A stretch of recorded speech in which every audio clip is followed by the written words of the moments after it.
Yeah. But hey, you gotta play this, and we're gonna have to keep talking and following. But I want you to hear this now. Yeah, for sure, for sure. Hey y'all, Facebook for some reason, I think somebody actually reported my page because they got me talking about saying that I was talking about some cricket team out of Pakistan and talking about the FIFA World Cup in Qatar, which I hadn't talked about them since USA lost, and I didn't talk about it on camera on Facebook. We got shut down because we was talking about some real stuff to get our culture corrected on our mentality. I got a feeling I seen a new face on my that popped up on my live tonight that was saying some crazy stuff, and he tried to actually come on camera, but I didn't understand what he was saying. I didn't understand. I didn't know who he was, and I didn't understand what he was saying in the comment. But I ignored it, and so I'm guessing that, like, come on, I troll. I mean, what we talking about? Cigar. We talking about stuff that's going on in the world, blah blah blah, so on and so forth. But anyway, that's what's happening. That's what we got, and yeah. So Facebook shut me down, and we looked. Our next topic was the Deion Sanders transition from Jackson State to Colorado, and that's what we left off at. We were about to reset, but as soon as I reset it, I couldn't go back on live because Facebook, they own some crap, man. So if y'all go to my Facebook page, Law McGee, look at my comments, look at my posts, my feed, and all that good stuff, and you'll see what I'm talking about. But I'm gonna put my real big mic on so y'all can hear us real good. I had to give me one of those. And see, this content that we're doing with Facebook, see, that's why, El Boogie, you got to be ready. When one platform shuts you down, you got to be ready to still get your message. Yeah. So this right here on your page, your YouTube page, this can be uploaded on your YouTube page where people can come back and see you. And I gotta get the YouTube page. I gotta get YouTube page together. We're gonna get them right. I'm gonna get them. My brother Mike gonna get me right, man. I'm slacking on the YouTube page and all that good stuff, man. So y'all bear with me. He gonna get me right though, cause I definitely need the YouTube page just in case it's right here. Facebook is so unpredictable, and they don't do no research on nothing. They just go by what someone said. Because if they look at my live, we didn't have a conversation about no sports other than what we talked about. Nothing. We started a conversation with was it Deion starting off the conversation? Yeah, we started off with Deion. We started off the conversation with Deion. That's the beginning of the topics. We started off with Deion. We didn't talk about nothing else other than Deion. So I don't know where the whole Qatar cricket team. I don't know nothing about cricket, so I don't talk about stuff I don't know about that I'm not familiar with. So I don't know where that came from. So they blocked me because they said I was talking about the Qatar cricket team, and the 2022 World Cup in Qatar, FIFA World Cup in Qatar. And so we didn't talk about neither one of those things. So I don't understand how that worked. But it's Facebook, and I put a post on there, and I'm pissed off about it. But hey. When the devil starts one thing, God prepares another thing. And shout out to my brother for enlightening me on ways of maneuvering and countering that punch. So we got to, man. I mean, it's too many positive people that wants to do the right thing, and everybody's not perfect. I'm not perfect, but I've learned a lot from my mistake. But also had good people in my life that educated me about the blueprint. And one day I think that's going to be something I'm going to do is write a book about the blueprint. The blueprint. And the blueprint is understanding the mindset of power and what you need to do to get us as people elevated to that level. If we don't change our mindset, we're never going to get anywhere. And the thing is, and I'm gonna say, put them on. Come on, Shannon Sharp. Our culture is screwed up mentally, and the thing is, I don't care what nobody say. We chopped the screw. Yeah, we chopped the screw. Yes, the system was going to put in place. That was designed centuries ago, but we chose to keep ourselves in that. There you go, man, and that's it. You know, and I get a lot of people that get upset with me because I call it what it is and stuff. Because when you come with bullshit, I'm going to call you out on bullshit. That's right. As you should. When I got in trouble, guess what? I didn't blame anybody about it. I accepted, what I did wrong or whatever, and I corrected it. And I didn't blame anybody because guess what? Ain't nobody tell me to do this or do that or whatever stuff. I chose to do it. But we got to get out of the mindset because we're a culture where we got to excuse or we got to make people understand why we did this. At the end of the day, if it's wrong, it's wrong. Wrong is wrong. It's wrong, it's wrong.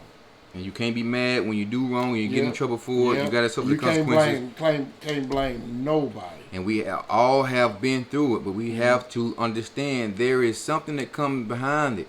You do wrong, it may not come to you. It may come to your seed. It may come to someone in your family. It's gonna come back somehow, some way. That is actual factual. That's science, baby. You know what I'm saying? So you gotta be mindful on what you do and what you say to people. And you don't know who. So be careful who you talk to other people about other people because that's right. I'm telling you, you don't know who you know. Right. You don't know who these people know. You just be talking and saying bad things and putting bad curses on people. Man, listen, it's real out here. It's real out here for sure. And just to give like a quick outlook on how the discussion what we talking about right now, it started off with Deion Sanders. I know everybody's upset about this man made a move. Yes, he brought a lot to the HBC. Yes, he sold a lot on what his intentions was to do, but within those 3 years, he did a lot that anybody else is not doing. Failed at. We got Jay-Z's. We have our Kanye West, which we're not going to bring his name up at the moment right now. Shout Kanye. Yeah, but the thing is, and what I mean by that, I'm not talking about his mental state right now, but I'm talking about the position of power, money, and resources. Now, if you're going to hold Deion accountable for being the savior of HBCUs, he can't do it by himself. He can't do it. We got rappers, we got movie stars, we got athletes, and everything make tons of money. Now, I'm not the type of person that's going to tell anybody to do, what to do and not to do with their money.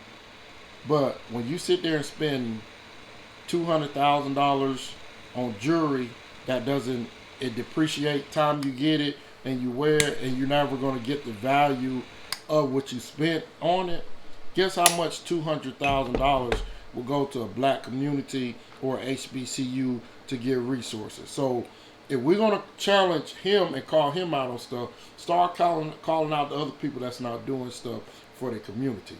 Facts. You got to understand the blueprint of power.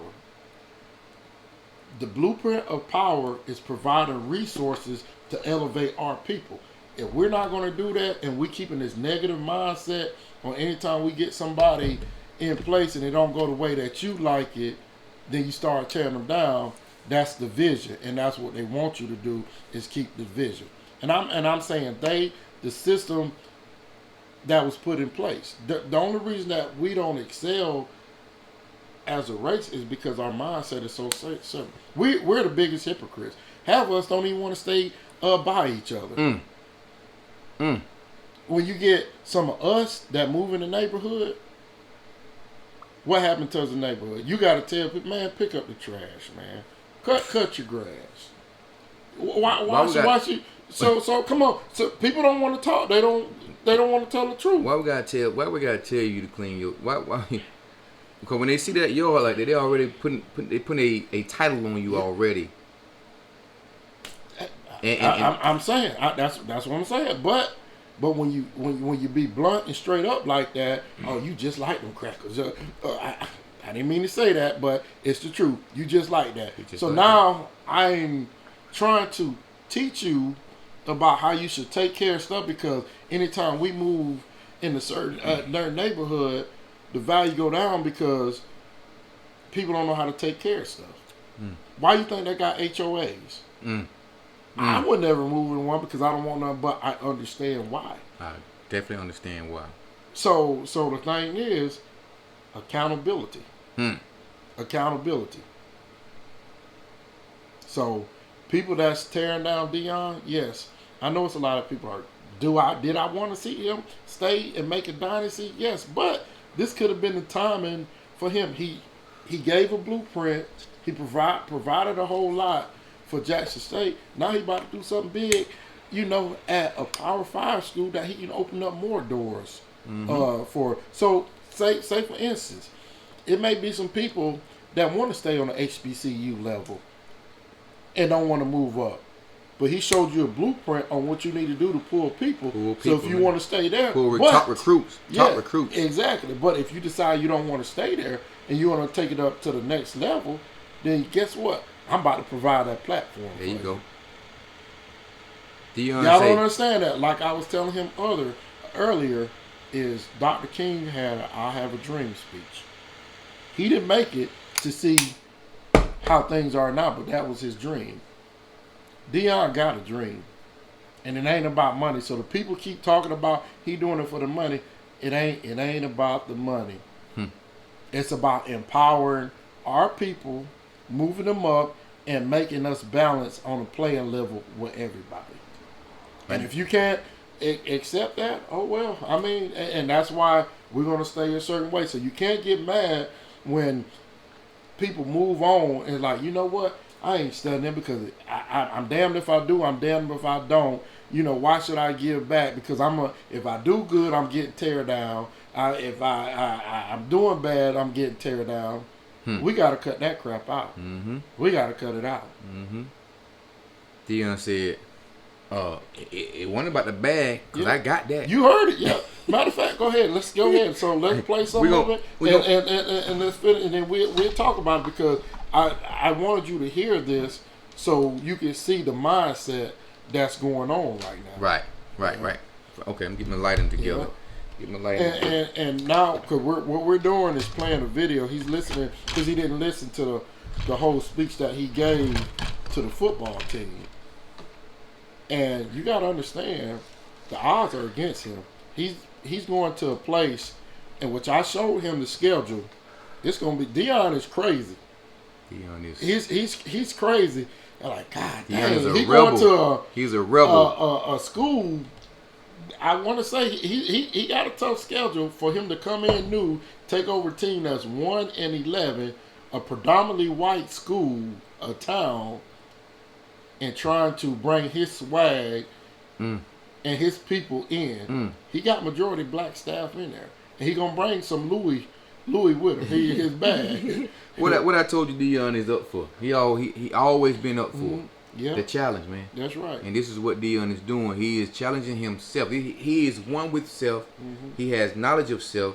Deion is a god on earth. Now, I'm not no blasphemy. Deion is a god. Deion control what he wants to control and become successful in. He's always do it throughout. He always done it throughout his career in NFL and MLB. The boy score a touchdown in a football game and get on a flight or whatever and go straight to the baseball stadium and hit a home run. And people like that, like I was telling my brother, is we got to protect people. Like that's why I'm very defensive when I got somebody that's positive. Now y'all will go and not knocking, but some of these rappers and some of the people that get killed or shot, pushing negative music and stuff like that, not doing all, but you actually got a brother that's doing something positive, trying to change a culture and bring like-minded, positive people into a position of power, and we shitting on them. Crapping on him. We shitting on him. Calling him a coon, sellout, and everything, and he's doing more than all these people that's being gangsters on Twitter, sitting down Facebook, looking at stuff media. Like that. This man is on the ground. Yep. On the ground running. Yep. Yeah, and everybody that's talking noise about it have not contributed not one dime to HBCU. Changing the game. But everybody... even if I was mad at Deion, I couldn't even talk too bad about him because I haven't contributed not one dime to HBCU. Facts. Talk about it. I haven't. Talk about it. But do I do stuff for my community? Have I worked with kids? I have a track record for that and everything. Facts. And stuff. Yes, sir. So yes, I sir. get mad when people. Yeah, I get mad at people that sit there and talk all this noise. It's like we want to look good just speaking, but you ain't laced up them boots or nothing. Ain't out there doing nothing.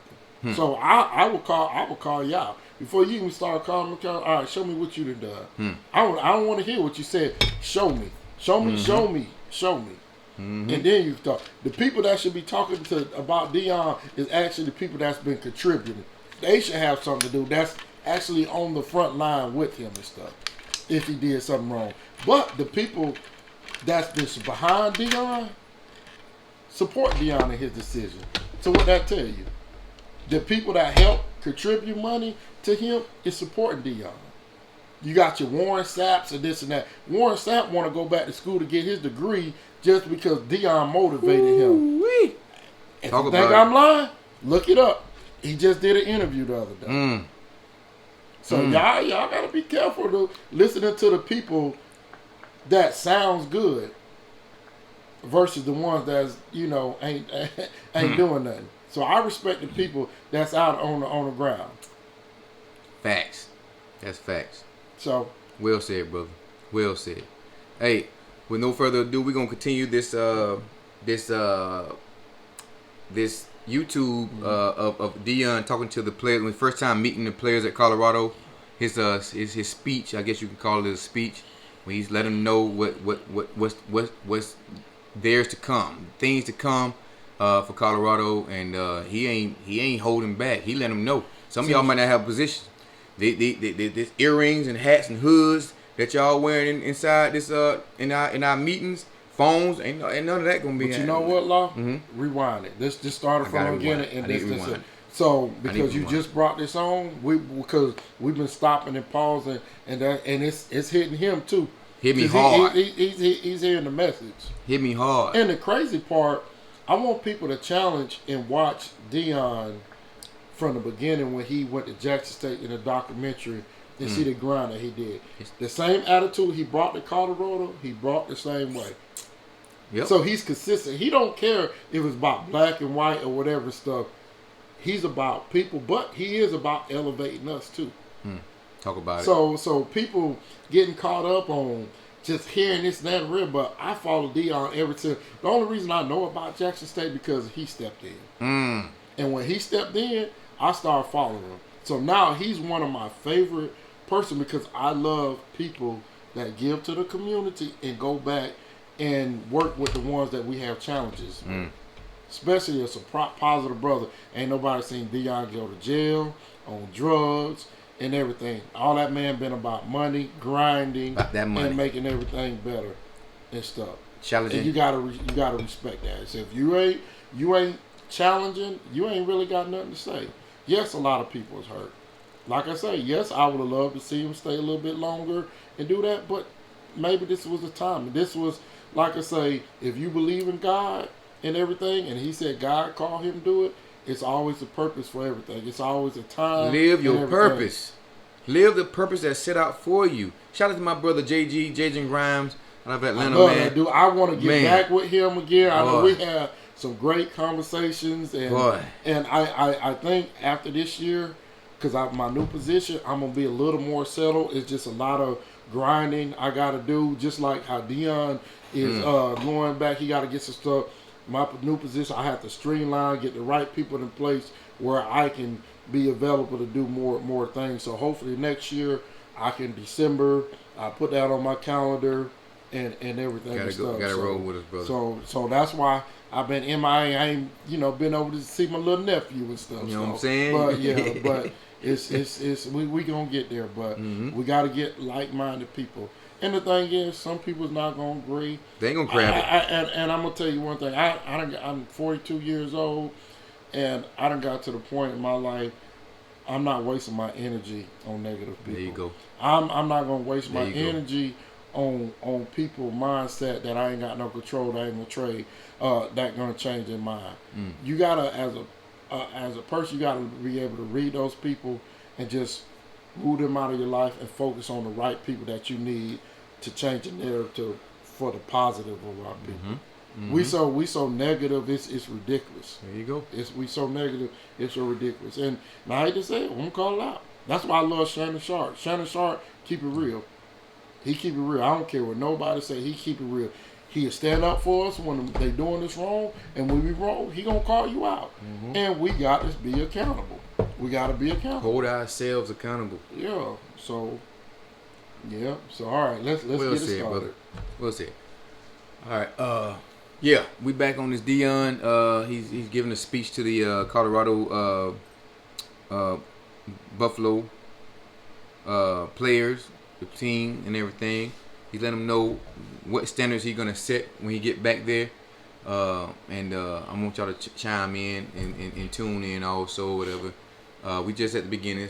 Facebook cut us off, so we're gonna record our own self and we're gonna put it up. We're gonna post it up. So y'all can't chime in live, but y'all can definitely go into the comments and we'll love to hear what you got to say. All right, here we go. There's no need to knock on wood. We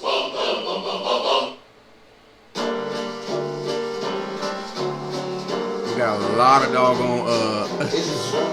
I wish I could. All right, we're gonna rewind it. All right, so we're gonna rewind everything. Right. Right. Yeah, rewind. We're gonna rewind everything for y'all to see what's going on. Tell them how he stepped in there, man. Tell them the swag. How the boy got a clean suit on. Matter of fact, I don't want to. We got a boy got a clean suit on. The music that's playing before he get in there is what now? All Eyes on Me by Tupac. Come on, man. That's a meaning. Y'all understand that. Come on now. Yeah. He's a statement right there. He makes it for y'all. What? I hate that. I had to go back, and I'm going back to the. And I don't know if you said you watched the documentary. Mm-hmm. Do you remember when Deion and his coaching staff pulled one of the players in that had a spotlight, and he had to educate them on how you talk and how you carry yourself? Was it the linebacker? Yep. Tell L Boogie, tell them why it's important. And I'm gonna tell you that's why I love that man. And tell me why it's important how you talk when you're dealing with the media. One of the things that they did an interview with one of the players, and they counted how many times he said man, and this and that. Tell me. I'm not gonna count. I'm gonna let you because you understand. Tell me why that they set him down and educated him how he should do an interview. First of all, when they see you, a black I'm gonna just put it out this, and this don't have to do with race, but it's gonna be leaning towards us black athletes and how people see us. I've been an athlete on all levels, except for the NFL. I haven't been to the NFL, but I've played on different levels of football or whatever. And you be in front of the camera a lot. You know, you be asked questions, several questions, and how you respond is how they're going to judge you somewhat, or depict you out of a black person that can't really speak properly. All right, so what Deion was doing, they was talking to this guy about, you know, when you get in front of that camera, man, you got to be able to speak without. You know, you gotta articulate. You gotta be able to enunciate. You know what I'm saying? You gotta be able to talk your stuff without having all these man and man and all. You gotta be, cause they're gonna ask you this question, and you're gonna be on the front of that camera, in front of that camera, and when you start talking, your talking don't match your play.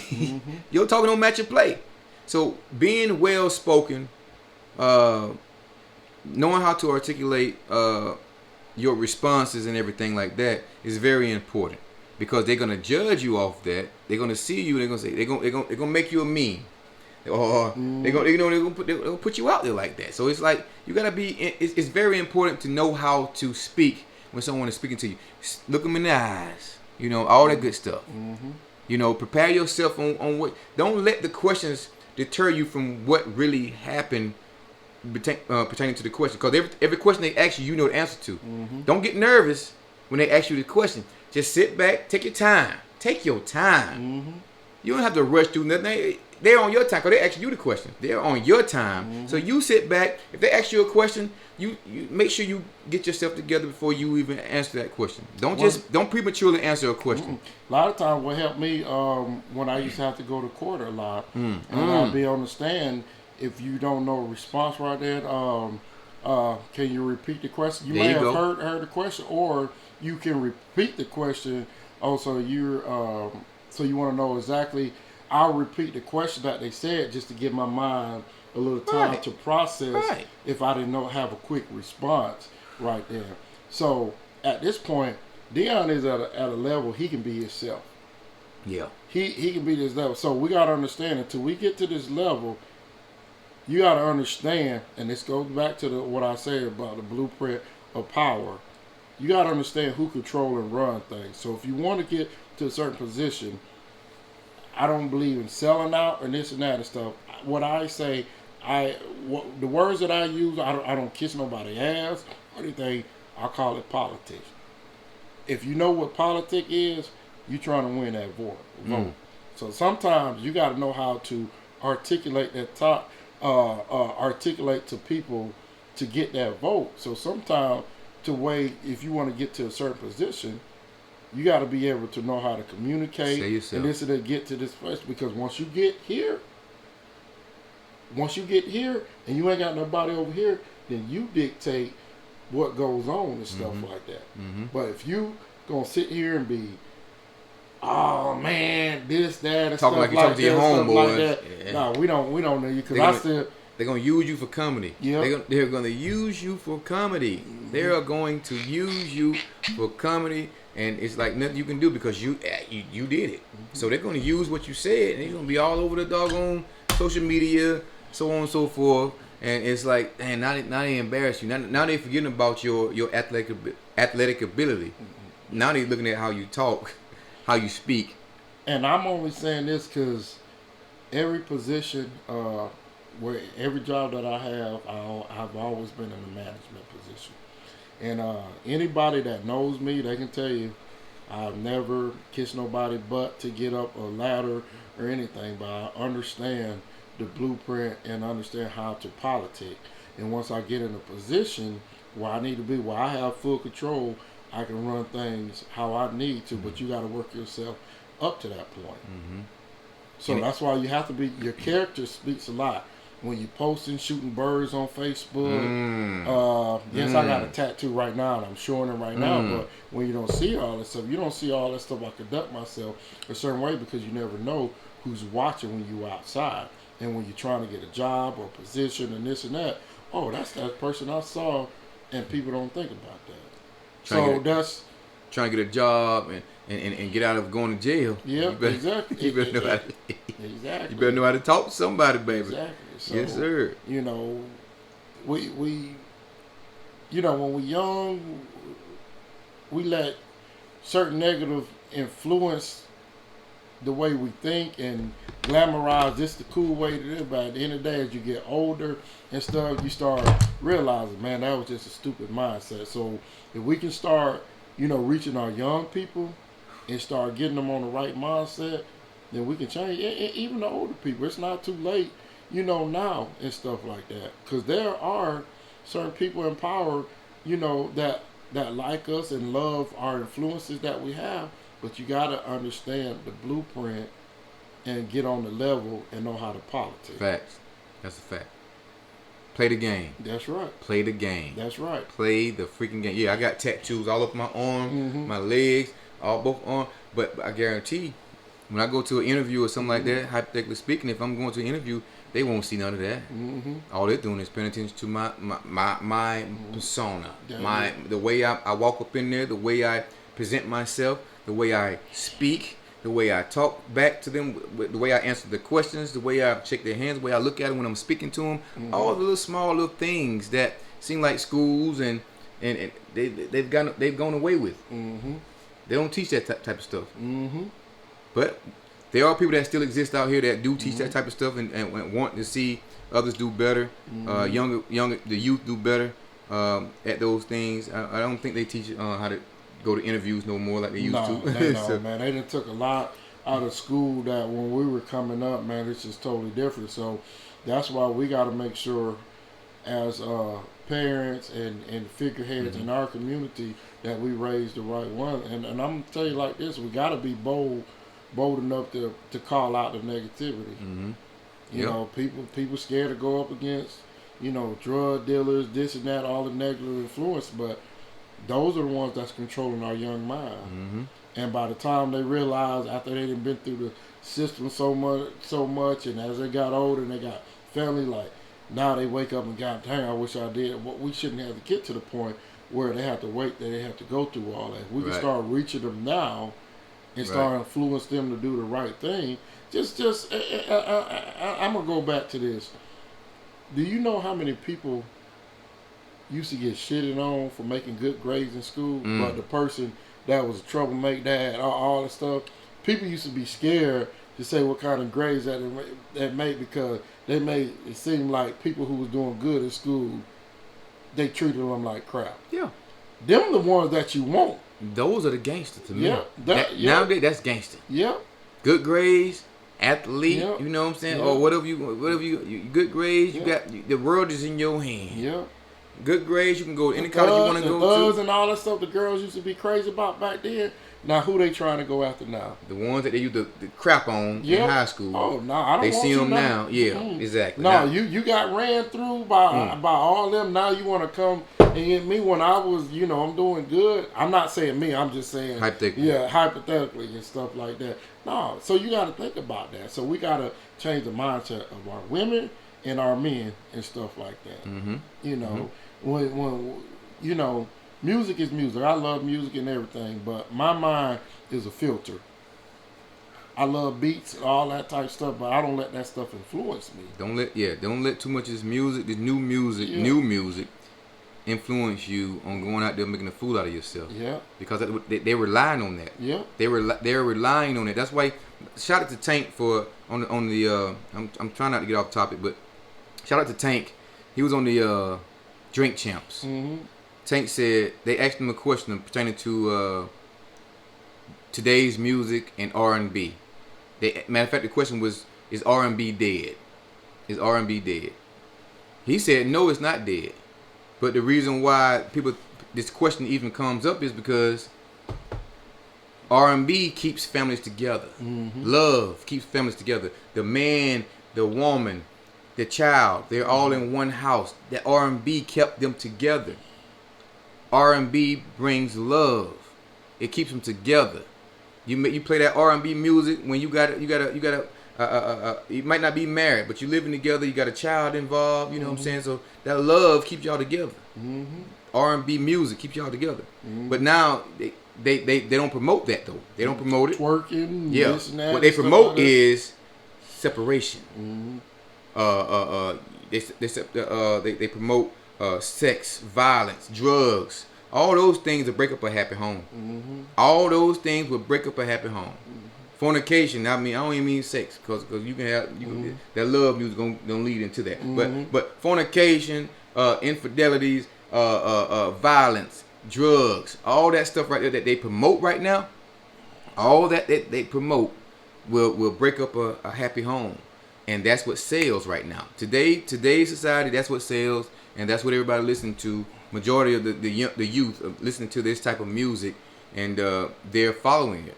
Gangs, all that good stuff. They following this stuff right here, man. Mm-hmm. And ain't no love. There's no love music. So you got, in order for the ones that have knowledge of themselves, in order to keep their household a home rather. Mm-hmm. You have to go back to the old school music. You have to go back to the old school Lenny Williams and all them guys, Al Green, early '90s R&B. That type of R&B kept people together, kept families together. Mm-hmm. But now I don't know what's going on with the music nowadays. I got a few artists that I listen to. That's new school, that's rap and all that good stuff. Because it's catchy, tight beat, got a little what's the name and stuff. But when you look at the message, right, us. We can just listen to it, ride out to it, but some of the young people, their mind is like a sponge and don't know how to take out the bad stuff. Because I'm gonna tell you the truth, music is just like movies. When you watch movies, horror stuff, it's just entertainment and stuff. But some of our youth actually take that as being truth. And then they try to live that in the street and stuff like that. Mm-hmm. And all they do is just hurt them. Mm-hmm. Hey, just hurt them. That's it. That's it. But no further ado, we gonna jump into this thing because I think it's like 17 minutes. Yeah. Something like that. 14 minutes. Yeah. All right, we're gonna jump into this. This Deion Sanders, his first time meeting with the Colorado Buffalo players. This season they're 1-11. He just got the position at Colorado as head coach. And his first time meeting the players right here. And he has a speech for them and all that good stuff. And we're gonna go from the part when before he walks in the room, the conference room, to talk to him. It's amazing. I wish y'all can see it. So y'all go to YouTube if y'all can and look at this also. But I'm gonna play it. We're gonna play it real quick for y'all. Here we go.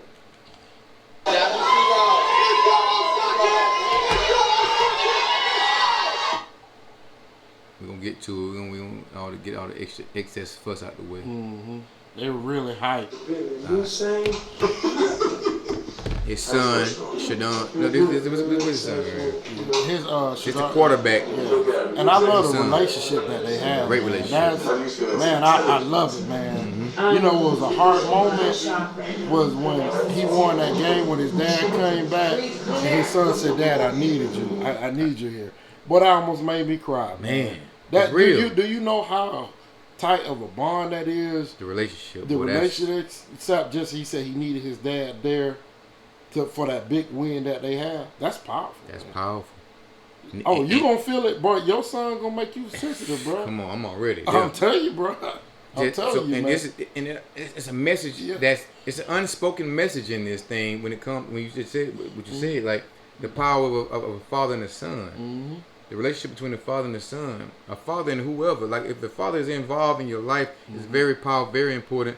So if y'all don't have a relationship with your father, please find him or whatever you're doing. Just gain a relationship. My dad, my pops, man, that joker has been over here.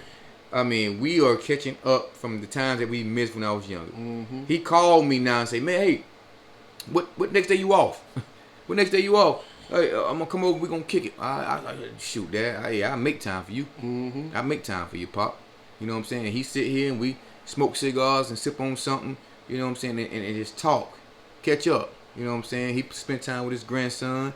You know, it's a beautiful thing. Mm-hmm. And I'm not saying my dad was like out of my life. He wasn't out of my life. Mm-hmm. We just, you know, my mom and dad, they divorced and all that good stuff. But you know, when I was 5 years old, but my dad was around. You know, he wasn't. I didn't know what my dad was. No, he was around. I can touch him. Mm-hmm. You know, all that good stuff. But now it's like he want to come over. He want to sit up and just kick it with me. He called out from work just because he over here and just he don't want to leave type deal. You know what I'm saying? I don't want him to leave. All that means something to you. So sometimes people don't understand. You know, as men, people, period, we all make mistakes. And sometimes people try to do the best that they know because if you never had an example, it's about as you get older, you get wiser. Oh, talk about it. You get older, you get wiser. So as you get wiser, I don't care how old you get, you know, you're a grown man. But it's just the fact that your dad coming around, that means something. Absolutely. That means something. Even though it would have been better for more stuff when younger, but as you get older, when it comes with men, because sometimes men don't understand stuff once they start going through life. Mm-hmm. And then when you get that positive man in your life, son, it's gonna be all right. Look, it's not the end of the world. This just what's the name? Let me tell you what I went through and stuff. Then you start relating, and then you start listening. That's what you need. Yeah. So sometimes a father plays a big role in adulthood that you never understand when you're a child. Facts. Even right now, like just him just talking about how, you know, things that happened back in the day that I wasn't aware of, and how we gonna, you know, he gonna help raise the third, law the third, you know what I'm saying? Yeah. You know, and that's giving back because sometimes you realize the mistakes that you made. Just like, you know, I've been in my kids' life. That's one of the things. Salute to It's you. a lot of stuff that I go back and I wish I did a little bit better, which I've done and stuff like that. But guess what? When you have them grandkids, you're gonna try to make it right, and you're gonna make sure. No, you got that ain't the way. Mm-hmm. That ain't the way. That's the it. reason why and everything and stuff, you break it down and stuff. Mm-hmm. Wisdom. That's right. That's facts, brother. Mm-hmm. That's facts. All right. All right, we're gonna get back in it, guys. That's facts right there, though. Take heed to everything we're saying, y'all. It's very powerful. It may not apply to everybody, but hey, those that it do, it'll touch you. You understand what we're saying? He's walking in now, y'all. 3.6 million. 3.6 million views on this right here. That's too much.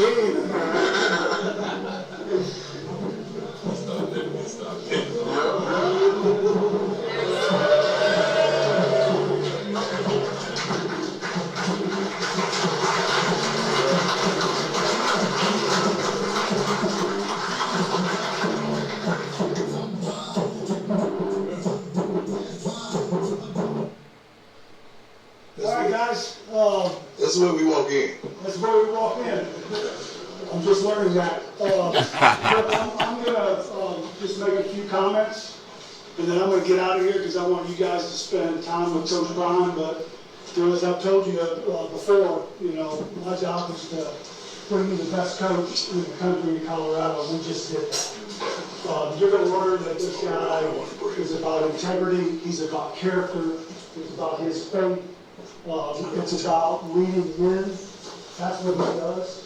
We got a commercial We coming got a up. commercial. We got it's YouTube, so we gotta have a little what you call it. So we're gonna pause. If y'all have any questions, we can talk about any type of dialogue or comments we have. We can do it like that. So every time they have a little sponsor, we're gonna pause. All right. Mm-hmm. So that's what we're not advertising for Right. our sponsors. Right. All right. Here we go. Over the last month, and couldn't be more excited that he's your new head football coach. So with that, I'm going to have Coach Prime come up here and say some words and spend some time with you guys. But let's give him a big Colorado Buffalo welcome.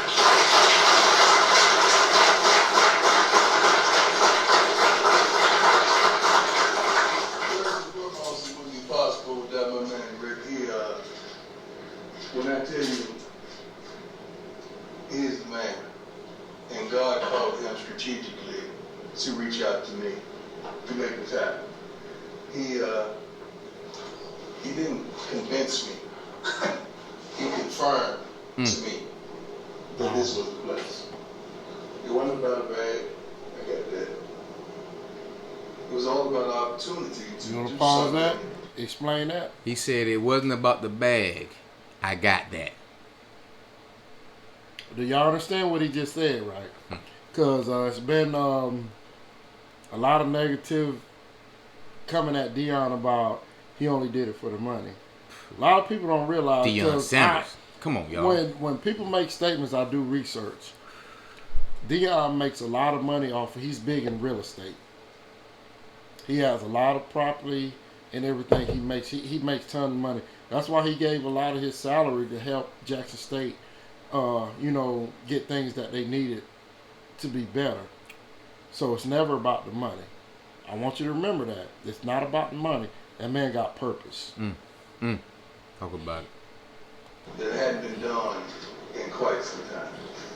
And Rick, I'm forever grateful for that opportunity, my man. I appreciate you. I love you. Thank you Love you too. for investing in me. I appreciate it. Now let's get to business. All right, let's get to business. You know what, Jackson State, we got to believe. I'm still going to believe, because I've been believing ever since I was a shorty. When I told my mother at the age of 7, I was going to make a lot of money, I was going to be rich, and she was going to never have to work for another day of her life. And my actions lined up with that belief. And I had to stop believing. And I have a problem with young men with everything in front of them don't believe. That's a problem for me. Tremendous problem. Because you can rescue your mama, you can rescue your father, your friends, your loved ones, your homies, anybody who's looked out for you. You have the ability and opportunity to do that. But you got to believe. It's a spirit around this team, around the school, that is not traditional. in some kind of way you guys have accepted it, and you've begun to be complacent with it. And even some of the guys that aren't here that's supposed to be here, those are the ones. All this gonna stop. I still have unfinished business to do with Jackson State, because whatever I start, I'm gonna finish. And we gotta go win this championship. We're gonna do that. But then shortly thereafter, I just want you to know, I'm coming. I'm coming. That's gonna be my new motto. Not to compete, but to win. Not to show up, but to show out. Not to be amongst the rest, but to be the best. I'm coming. I'm flat out coming. This is real. This ain't no ESPN or this ain't one of the networks you just happen to see on. I'm right in front of you. You know why? Because I'm coming. I'm coming to restore, to replace, to re-energize some of y'all that are salvageable. I'm not gonna lie. Everybody that sit their butt in the seat ain't gonna have a seat when we get back. But I'm coming. I started. He said those that y'all are sitting that some of y'all that's sitting in these seats right now might not have a seat when I come back, but he coming. That means, hey, everybody complacent. I mean, you be complacent, you can be replaced. Break it down. That's why I wanted you to see this, because people taking stuff literally. But what is the message that he's trying to say? He said that just because you there right now in Colorado, I'm coming. I'm loaded. I got some guys coming with me that may take your place. Coming from that small Jackson State HBCU, I got some guys coming with me that may take your spot. So don't get comfortable. You not comfortable. You have not arrived yet. Cause we got some guys on your heels right now. It may not have been no huge competition up here in Colorado, but I'm bringing something. Bringing something. And we're gonna fill every position to better our team, to help us win and do what we gotta do to be successful. Law, let me ask you this. You heard what he said. Now, they ain't gonna be in a position. But do you think he's still shedding light on HBCU? Because who is he bringing? Where they coming from? HBCU players. HBCU players, baby. Yes, sir. Yes, sir. It's a beautiful thing. It's a message. Message. Come on, you right with it, man. You right that thing up. Yeah. I love it.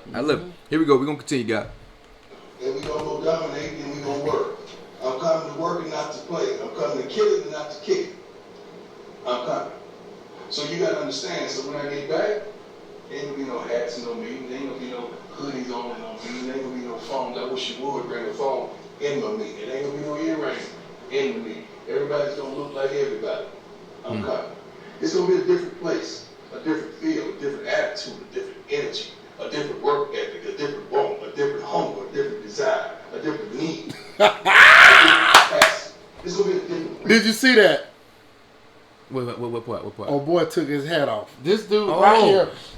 No. Right when he said that dude right there, boy, he took his. See, I want him on the team because he just listened to what. That's what I'm talking about. Everybody's gonna look like everybody. I'm coming. It's gonna be a different place, a different feel, a different attitude, a different energy, a different work ethic, a different want, a different hunger, a different desire, a different need. Somebody listen. He looked around first of all. Anybody else trying to take their hat off? I'm gonna take my hat off. I ain't gonna lie. Once I saw that, okay, I wouldn't have said nothing right there. Or I would have called and said, look, he just went on and took the hat off. I like him. He caught on early. He caught on before I started coaching him. He caught on. He listened to me. Everybody else sat here on the front row. You salvageable. Yeah. You salvageable. Absolutely. The boy listened way in the back, the last row.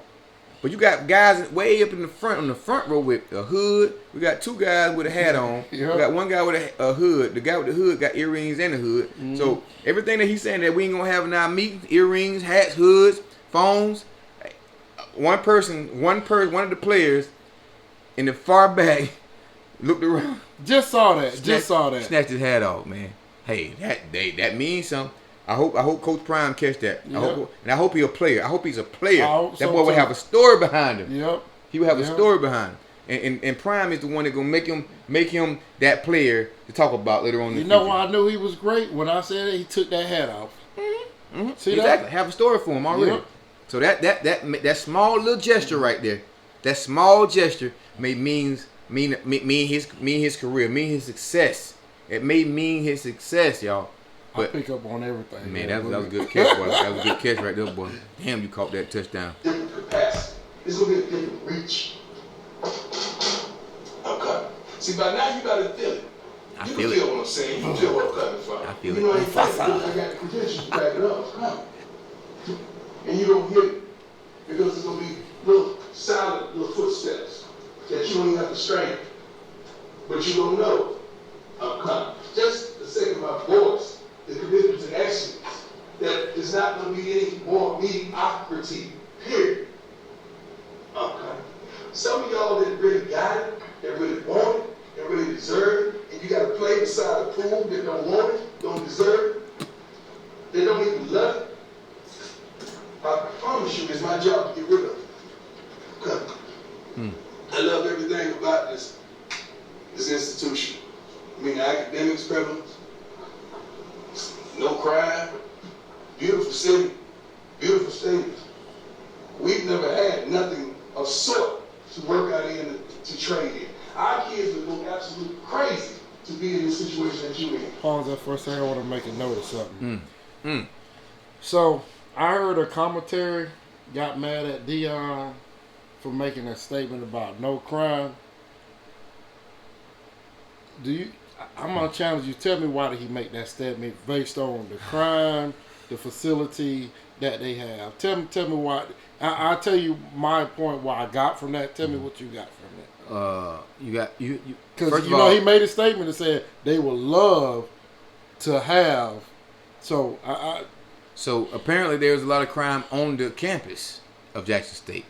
He had matter of fact, one game they had a game and someone broke into the locker room and stole their stuff out of the locker room. Come on, senseless crimes. This is on the campus of Jackson State. This man says no crime. You don't hear about these small little events that take place on this campus apparently, but it happens there. Jackson State, pretty much probably in the hood. Mm-hmm. You know what I'm saying? So you're surrounded by the hood or whatever, and there's crime. You got some vultures out there that's gonna try to aim at you regardless of who you are. Mm-hmm. Matter of fact, because of who you are, sometimes. You know what I'm saying? So they're gonna, if they see opportunity, they're gonna take it. So a lot of opportunities when it comes to being surrounded by the hood, being surrounded by players that's from the hood, and so on and so forth. Who knows? It probably was a player or someone that was on the staff that stole got stuff. Cousin to come in there, yeah. Hey, you know what I'm saying? So that's how the world is today. That's how the world is today. The man just said it's no crime. Beautiful city, no crime. So what I got out of what he just said is he brought up there's no crime. You got a nice workout facility and everything. My players would love to have that. So the message that I got out of that, our culture, we're around negative. Mm-hmm. And we still got to fight through that. Gotta fight through it. You hear what I'm saying? We still got to fight. You got no crime. You got a top-notch facility where my players where I come from would love to have that. So what's your excuse? That's what I'm getting at. What's your excuse? It's handed to you on the platter. That's what I'm getting from. Like Do that that, make Mike. sense? I like that. What's your excuse? You so 1-11. So if I bring some boys from Jackson State to come here, y'all better watch out. You ain't got no excuse. Them boys hungry. Yeah. They ain't had no. You ain't got no crime to worry about. Where my players gotta still come to work out, this and that and stuff. It still be in a negative environment. They don't have the facility to work out, the equipment and stuff, and they still out there. And you got that. What's the excuse? Just imagine if I had my players from Jackson State to come to Colorado. Yeah. With all they had to worry about was playing football and perfecting their craft. Mm-hmm. Not worried about somebody gonna steal my stuff. Message. I ain't gotta worry about nobody stealing my stuff when I go on the practice field or the game field. My stuff is secure. Y'all got all that right here. Just imagine these hungry boys that just want to focus on football. They just want to focus on football. That's all they doing right here. They focus on football right here. And it's this right here, this particular facility, this university. They ain't got to worry about none of that stuff, watching their back and stuff like so on and so forth. So their mindset should be making that crowd better. There shouldn't be no excuse. So you see what I'm saying? So the reason why I said that, I brought that because people took that statement and said, "Oh, why the hell he gonna bring up no crime and stuff?" Closed-minded folk. Thank you. They're not listening to the message that he's saying and stuff. Lord have mercy. Lord have mercy. I'm sorry, man. No, you good. Yeah, I'm sorry. You good. That's the message, boy. Yeah. You need that. We all need that. You open my eyes to that one now. Yeah. That's why I told you, bro. I think deep, man. I look outside of every little thing and pull out the positive and where it's going versus the people trying to take a negative narrative and run with it. Yeah. I'm protecting him. I understand what he was saying. Facts. So good catch, boy. Good catch. That's OG right here. Just in case y'all ain't know that. It's OG right here. Respect this man right here. Or you're going to have to fight me, and I can fight. Yeah. I still got power. I can knock somebody out. Okay. You don't want it. Okay. Some of y'all don't even think you deserve it. Okay. And usually when God sends me to a place, He sends me to a place to be a conduit of change. Okay. Uniforms may not even look like they look now. The place, I guarantee it's going to be some special. Okay? We got a few positions already taken care of because I'm bringing my luggage with me. And it's Louis. What's Louis Vuitton? That boy say, I thought he said loaded. No, he says Louis. So when he say Louis, what's Louis Vuitton? That's Top what notch. Top notch. That's what he said Louis. Louis. Yeah. That means that what's in that Louis bag is top notch. He said some of y'all might not have a position when I come back. Cause I'm bringing some back with me in my Louis. Boy, you gonna get some views off this here, boy. Come on, man. It's Louis. That joker means so everything is top notch, and that's top so of the line. So you thought he said loaded? I thought he said loaded. Ooh, he said Louis. Mean the same thing, but different connotation. Yeah, that's right. Yeah, but he said Louis. Oh my God. That boy. Oh my God. That joker said it's Louis. And I know they familiar with Louis, because look at all them jokers. They say it's Louis. He says Louis. That means that way you might not have a position, because these boys that come, they all top of the line. This ain't no doggone knockoffs. They top of the line. Just because they're Jack and Steak, they ain't no knockoff. They top of the line. I made sure that. I can guarantee it. Frank Lucas said that blue magic. That's right. That blue magic coming. I guarantee it. So he said, y'all might not have a position when I come back, but I'm coming. And when I come, I'm coming back with my Louis. This is Colorado, predominantly white, higher ups white, and you got Deion Sanders talking away.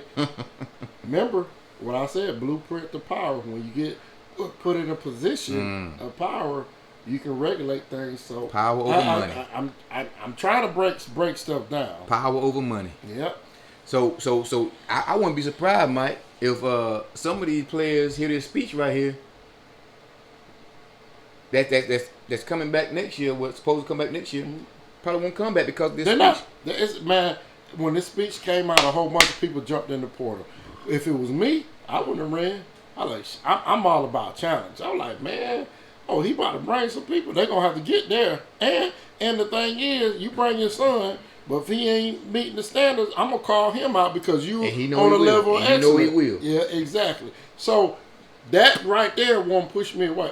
This joker gonna come in. I got recruited and stuff. I'm gonna put my time. I'm gonna work my ass off and show him that you coming. I'm coming too. And it might be the difference between being 1-11. That's right. They 1-11, y'all. They only won one game this season and lost 11 games. Yeah. So there may be the bigger difference between me being 1-11. I want to win. I want to be. I don't want to be playing. I want to play. Because when you pacify, that's what I go to when I was saying about accountability. I'm not going to pacify you because we offered you a scholarship. If you 1-11, you ain't did shit. You ain't did nothing. You ain't did nothing. Nothing. So guess what? You got to work your way. So I understand what he's doing. And if I was a player, yes, I may not like how he's coming out, but you know what? I got to respect I ain't quitting. Exactly. I'm going to show him. I'm going to stand up you talking about coming? I'm coming too. And you ain't. I ain't gonna get to the part where because I'm gonna let it play through. Okay. What he gonna say? And one more thing. Oh, come on, come back to me. 111. And plus now he's coming. It's Deion PrimeTime Sanders. Mm-hmm. Not only I'm sure we won't be the 1-11 next year. Mm-hmm. I'm sure we'll be better. I guarantee they're not going to be 1-11. I guarantee. Now they got a tough schedule. They're not going to be 1-11, but I guarantee we will. If I'm good and I ain't been noticed, guess what? I'm gonna have some TV time. Yep. They gonna get that. I got TV time. I can show what I got on this field. Look at the views right now. Come on. 3.6 million right now. Man. Over a 14-minute and 51-second clip. 3.6 million. So you think they making money right now just off of that? You think these media outlets don't want to have Deion his first game or whenever? I mean his little run through Colorado to be televised? No, it's gonna be televised because of Deion Sanders. Come on now. What sells is what wins nowadays. Mm-hmm. Y'all already know that. We ain't got to go into the whole entertainment and music thing no more. But what sells is what wins. Mm-hmm. Deion, they gonna show Deion winning and losing. Mm-hmm. They gonna show him winning. They say, "Yep, he made a good move. He made a great move. We're going to Colorado. Look how he turned the team over." But if he losing, they gonna say, "Look at that. Look at Deion. We knew he should have stayed in HBCU." Mm-hmm. They gonna use Deion right now for either way. So right now, it's a win for the media, especially overall. It's an overall win. But these kids gonna get exposure that they haven't had. They thought coming to Colorado was gonna get them exposure because it's a big school. Mm-hmm. But anybody heard about no Colorado? No. We said 2 decades. Y'all ain't been nothing in 2 decades. Let me tell you something. See, this is something a lot of people see. I love college football. I study. I watch it and everything. So you know who Willie Taggart is? Yes. That's one of the ones that Deion is trying to get on the staff. Willie Taggart just got fired. They did him wrong. They did Willie Taggart wrong at FSU. They fired him, I think, within 2 years. He's a black coach, too, by the way, y'all. Yep. 2 years. 2 years. So, and they, oh man, go ahead. Yeah, I got so old. See, that's what I'm saying. So y'all not seeing the big picture. Because if he bring him back, because just like the head coach from Ole Miss right now. Ole Miss. He came from play coach up under Saban. Saban. He had a crybaby face. Yeah, but he was in a head position. He got fired. Went back, and then he got, what is his name? God darn it. Anywho, the point I was trying to make, when you have white head coaches that get fired, but they can still get a position just like that, but the black coaches, they can't.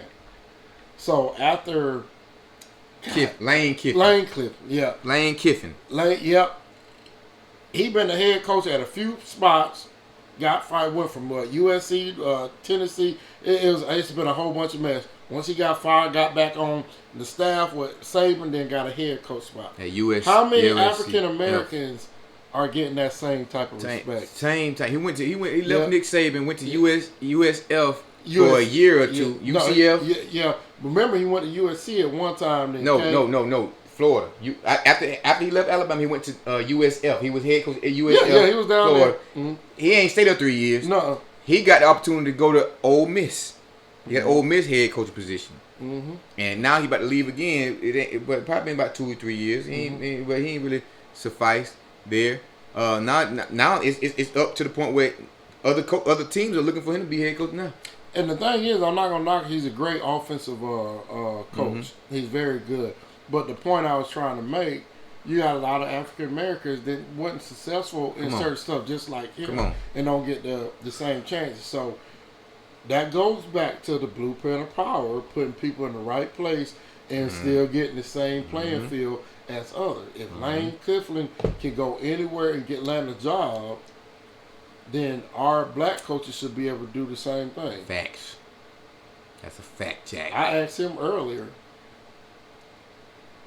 how many black coaches was in the SEC, period. And my head started hurting. He had to take a cigar and a drink, he was burning brain cells trying to figure that out.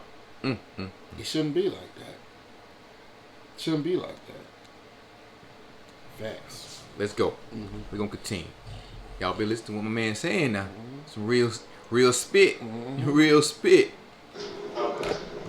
I'm It coming. ain't gonna be no more of the mess that these wonderful fans, the student body, and some of your parents have put up with for probably 2 decades now. 2 decades. I'm coming. And when I get here, it's gonna be changed. It's gonna be change. So I want y'all to get ready to go ahead and jump in the portal and do whatever you're gonna get. Because the more you jump in, the more room you make. You heard that? That boy said. You heard what he said? The more He said, y'all go ahead and jump in that portal. If you don't want to be here, go ahead and jump in that portal. But ain't no room in there. he said, yeah. He said the more you go in there, the more they jump in, the more room it make. For more, you jump in that portal, more room for it. It makes for him to bring some of them Jackson State boys up north in that cold weather. You hear I've me? been following them, and ever since he got the head coach, it's been over 200 players been in Deion DM. Get out of here. Over 200 players been in the man DM. They've been here in his DM. Like they looking for a female, Instagram model. They been them DA. This transfer portal is real, and now Deion made that transport portal hot this season. What? He done made Deion by himself has him deciding to leave and putting it out to the world that he's leaving Jackson State, going to Colorado. That doggone portal, that transfer portal has went skyrocket. Why you think Deion have all the cameras around him? Publicists and all this other stuff. All that stuff, the marketing he using, the social media. Affleck. The man know what he doing. He know what he doing.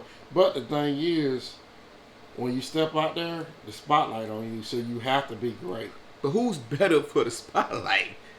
Nobody. Who? Come I on. mean, If y'all followed Deion doing his playing time, y'all know why they call him prime time. Mm-hmm. When them lights come on, he show up and show out. Yeah. And he's been doing it ever since he left the game and went to commentary. Matter of fact, when he would commentate, I was paying attention to the station that he was commentating on.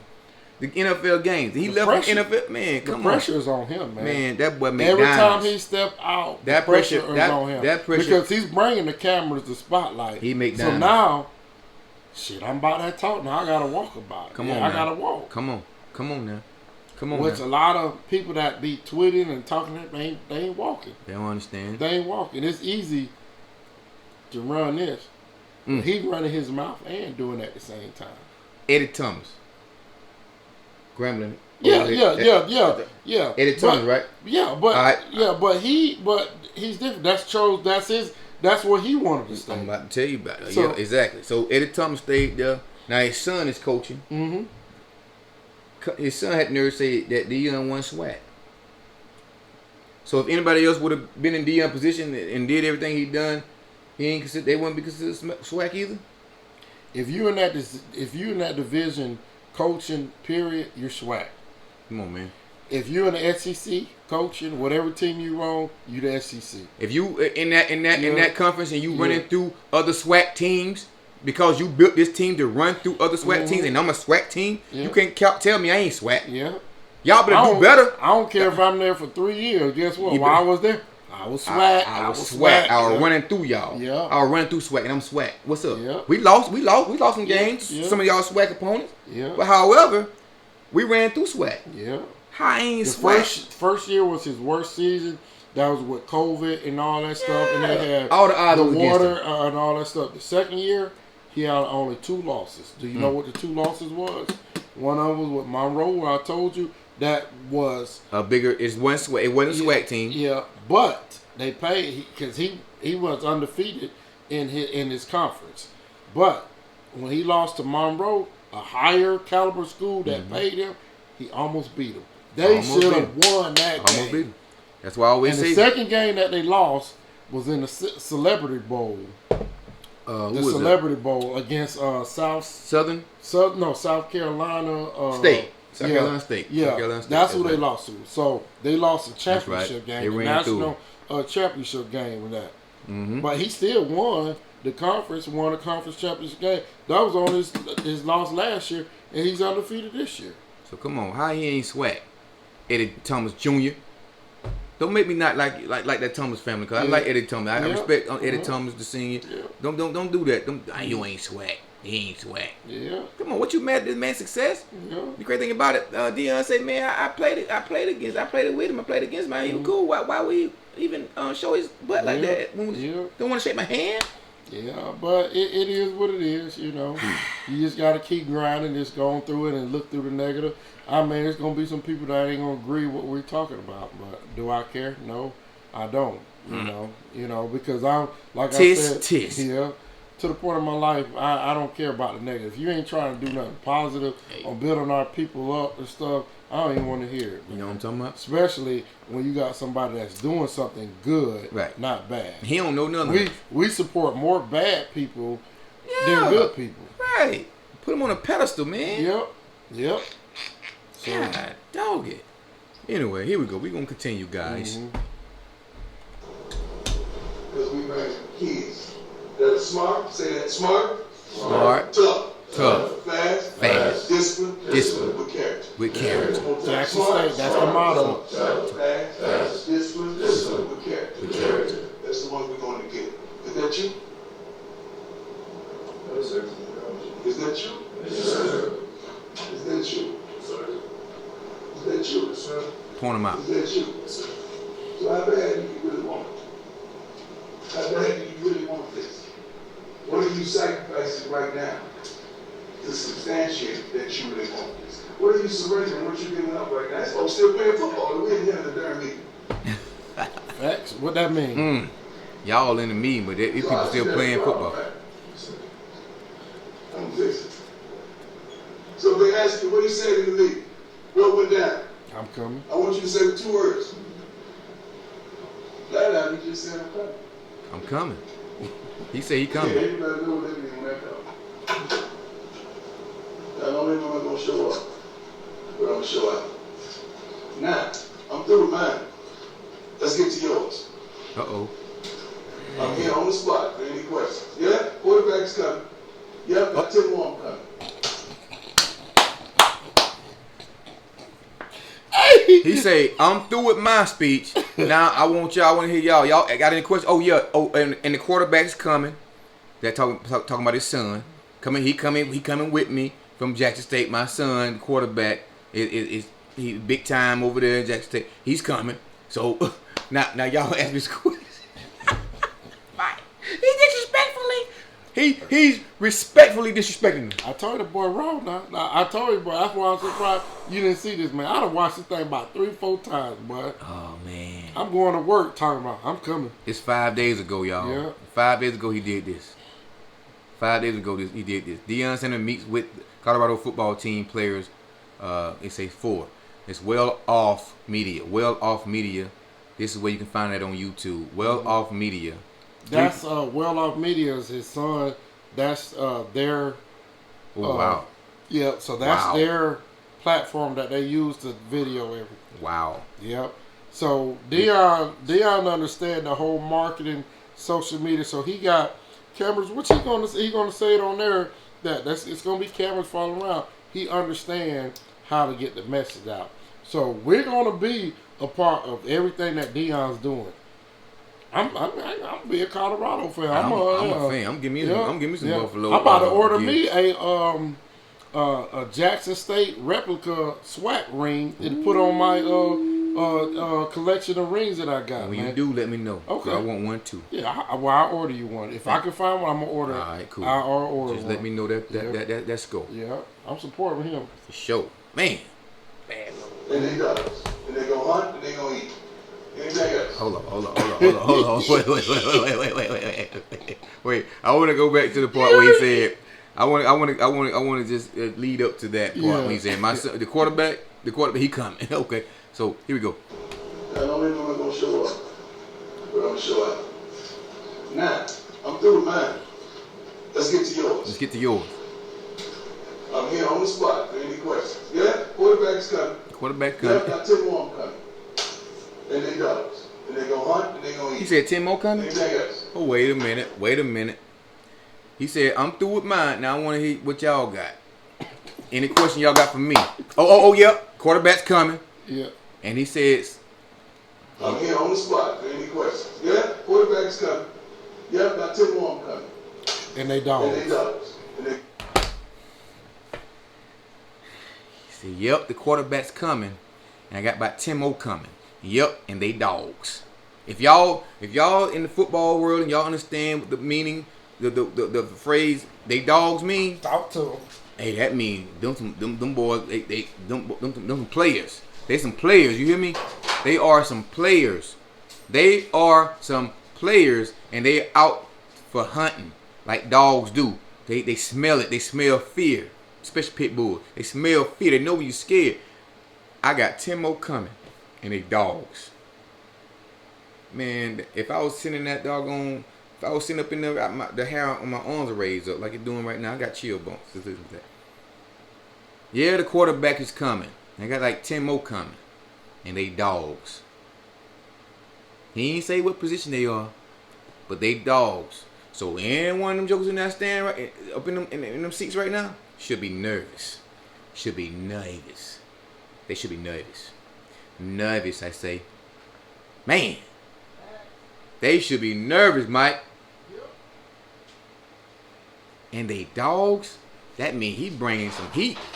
He bringing some heat with him. I told you.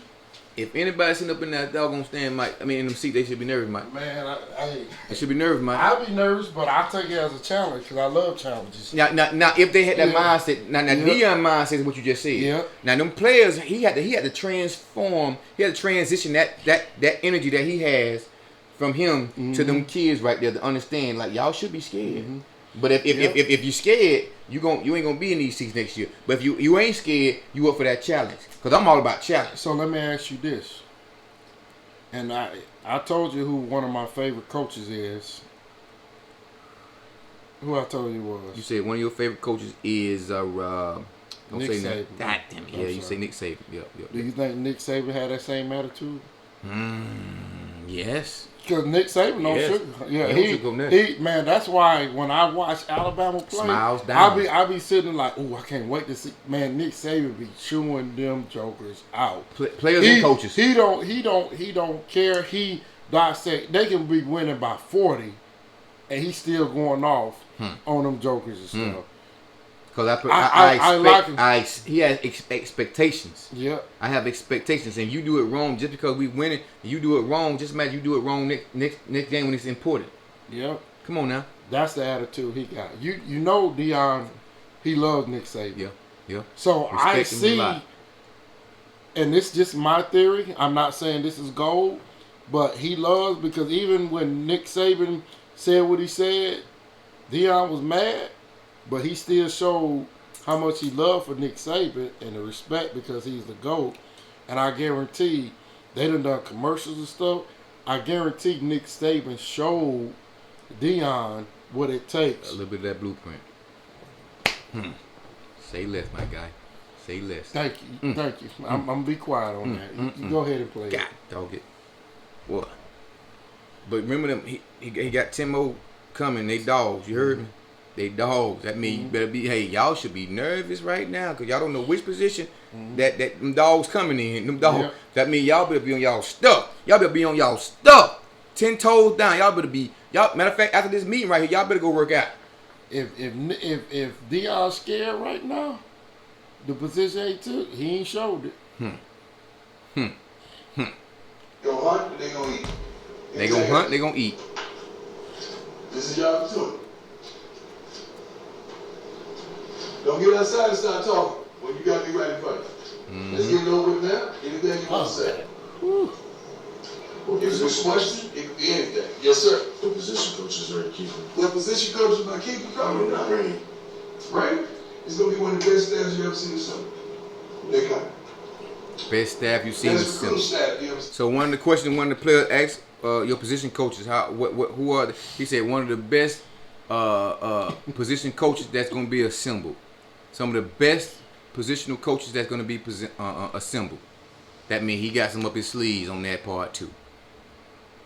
He answered that question and looked to the rest of them and asked another question. Bam, he hit him. Boom, that's it. Boom, let's go. Simple. They coming. They coming. A bunch of go-getters coming. I just met with several to 10 powerful boosters that's ready to give. But I told them I want these kids focused on the NFL, not the NIL. Woo. That's Law, talk to him now.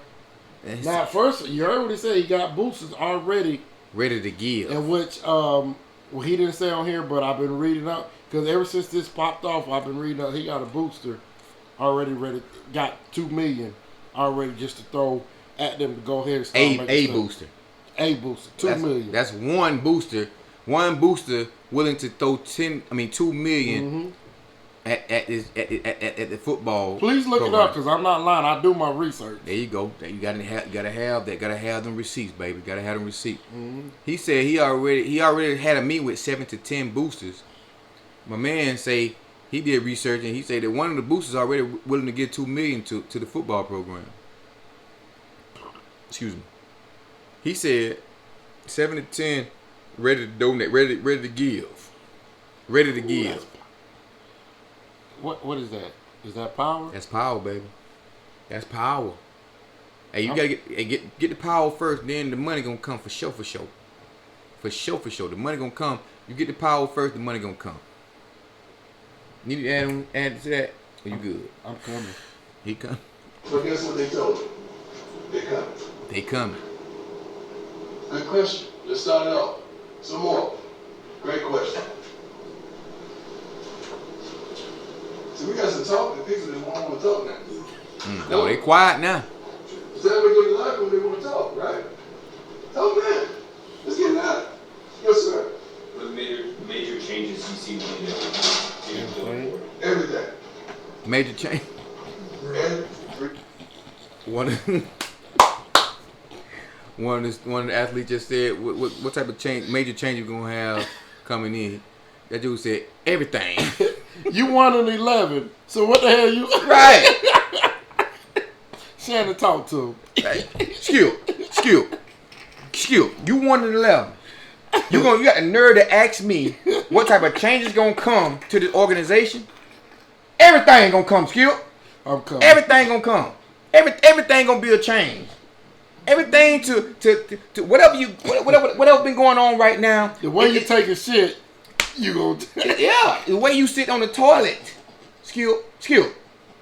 My grandma always told me, if you walk down the train tracks and the train coming towards you, you just might get hit. Yeah. Or what? You jump off that motherfucker. Skill. I don't know why this budget asked what change is gonna come when you were 1 in 11. And nobody heard about y'all in 2 decades. That's 10 years apiece. That's 20 years. Oh, man. You gotta be kidding me for asking that question. But I understand. He gotta ask questions because it's kind of quiet enough. So he stepped up. So salute to that guy that stepped up and asked that question. Good question. Ain't no such thing as a dumb question.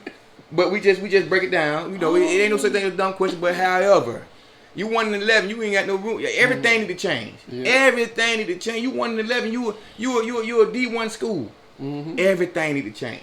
That's right. I want to see if Deion gonna say that's a good question. Let's see. The way you think about the game, the way you study the game. You know what our kids do? And I hate to keep this on the back because I got one more to finish. But what coaches, this is our defensive back coach right now, Kevin, you understand, okay? They put in time, but really not putting in time. Because their teammates, they put in time, but really not putting in no time. So that's what the other time to watch the film. I get to him every Thursday.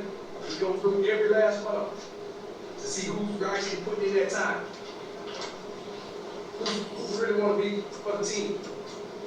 And that's how you come up with what you want to start or not. If you're a starter, you're not putting in the right time, you're not starting this week. I'm going to invest in you and you invest in yourself. How am I going to invest in you and you don't invest in yourself? That's a joint right there. Talk to him, Lo. How am I going to invest in you when you don't invest in yourself? He said. So now you heard what he just said. Say it again. How am I going to invest in you when you don't invest in yourself? And that comes from he got a defensive back coach coming with him, I'm sure. Defensive back coach say, hey, I got the film. We break it down every Thursday. Give it to you. If you don't, that's for you to look at that film. Look at do some film stuff. How am I gonna invest in you? And you don't invest in yourself. So can you take that to HBCU and the people that's talking negative? Talk to me, Lowe's. Can you? But yet everybody wanna frown upon Deion for making this move right here. You don't invest. You don't invest in yourself. You don't want to be great. You don't want to be great. You're not gonna be great. Ooh, how they do that dance in the church? Tap dance on them. Tap dance on them almost. Shout. That's that shout. It is. Yeah. How you gonna invest in? How you want me to invest in you and you don't invest in yourself? How you gotta? Oh, I just got a business, Mike. I just got a business. I just got an LLC. I'm an entrepreneur, Mike. They ain't need a damn thing. But I want to go out here and propose. I want to propose some investors. I want to give some proposals to some investors out here. But then how much you put into none of these us ain't heard nothing about what you do. Oh, you an entrepreneur, but okay, you gotta be cautious with that name, that title, entrepreneur. No, you just got a business. You just got a LLC. You just got to document it. Okay, you legal, but what have you done? What have you done to get my money? You ain't broke nothing down to me. You ain't told me you worth this amount of money. You ain't broke down nothing about your business to me for me to invest in your business. So how in the hell I'm gonna invest in you and you ain't investing in yourself? Well, you got your Malcolm X glasses on that one. Now, woo, what? But you see that's the point I was saying, bro. That's why I couldn't do all that on the. I had to be in person. I feel you. You see what I'm saying? I understand that. But you're hearing the message. That's why I wanted you to listen to, because it's a message behind it, bro. Wow. That's accountability. I'm investing in you, ain't investing in yourself. That's what it's about, Mike. The only way that we can prosper is we can't have one person as our savior. We have to do it as a community. Come on, man. Come on now. We were looking at Deion as our savior. Will we still been talking this if he didn't win not one game? They'll be saying, what Deion put all that fuss up, but he ain't doing nothing at Jackson State. He put all that fuss up. And the thing I would have still been defending him. Then what have you done? What have you done? Deion went there trying to build something. He's putting the work in. You see it. He's documenting it. I mean, so he can't slip up. Yep. It's on YouTube. Oh, the weeks. I mean, for free. For free. For free. Not Netflix and anything that you gotta pay for. That's on YouTube, y'all. That's powerful. Go look at what that man has done at Jackson State. It's on YouTube. It's documented on YouTube. He got series of every week. Did you know he used to cut the grass? Cut the grass. I wanted to go back and when they had that freeze down there in Jackson. They in the pool taking pool water, taking baths. On the front line while y'all talking trash. You got good hot water and everything. This man, they ain't had nothing. You really think Deion had to? He got money. He didn't have to, but guess what? He was in the trenches with everybody. He was in the mud, bro. You think Deion had to bathe in that freaking that swimming pool? But no, he did. He sacrificed because the rest of his coaches was doing it, so he did it too. The players they were struggling, so he struggled with the players. He struggled with the team. It's one team. Ain't no I in team. It's one. He did everything. It's Deion saying. I'm sure he could have said, "Man, send me a private jet for me to go and take a shower somewhere." Man, that joker that man got so much heat. His house but he was in the grind with them. How many of y'all gonna do that? Come on, man. Come on. How many? So that's why I say I'm protective over here. Yes, we're hurt, and we want a little more for us what he said, but we can't tell the brother down. Like he ain't put in the work at Jackson State. He put in the work. The man deserved. He deserved where he going. Like you said, he got purpose, and he following his purpose. Everybody out here, when you born, it's the two things you got when you born. It's the date you were born, and the date you die. So what you do between that right there is it's a purpose between them two times right there, them two dates. So you better make best of it. You better make use of it. You better do what you can to live out your purpose, whatever it is. So let me tell you, I'm about to go a little bit deep for you, L Boogie, because I love history. Mm-hmm. And you remember how Malcolm X started off, right? Mm-hmm. Mm-hmm. He was just out there in the world. So when did he change? When he changed his mindset? He had it down to his lowest. Went to jail. Well, not even that. It's just to the point when he was with the Nation of Islam, they turned on him and everything and stuff. Oh, you talking about? So, you talking so about? I'm going to the point where Martin Luther King. They criticized Martin Luther King the way he did things, and Malcolm X was a certain way, but once he came back, they talked, and he understood. He understood. And Martin Luther King was his like, that's my brother. That's He understood. He respected. He understood when Malcolm X went to Islam and said it was more about collaborating people, diverse. It was just diverse and everything. His mindset changed and stuff like that. Yeah, when he saw it, and they frown upon that. Yeah, and they frown upon it. So sometimes we can sit there and tear somebody and be in this mindset and stuff like that, but our mindset could be wrong when you got somebody like, oh, I understand what you're saying. They try to crucify those that seek further knowledge. Yeah. Malcolm X seek knowledge. He always seek knowledge. Seek knowledge. Seek the way of being a better individual first, because you can't be better to nobody if you ain't better with yourself. And I'm gonna go ahead and just say that's our point blank. When Malcolm X, I love Malcolm X. I studied, read his books and everything, and Malcolm X was considered a radical. He's a threat. Big and time. anytime you come out that harsh, you're never going to get to the blueprint of power. The Black Panthers, radicals.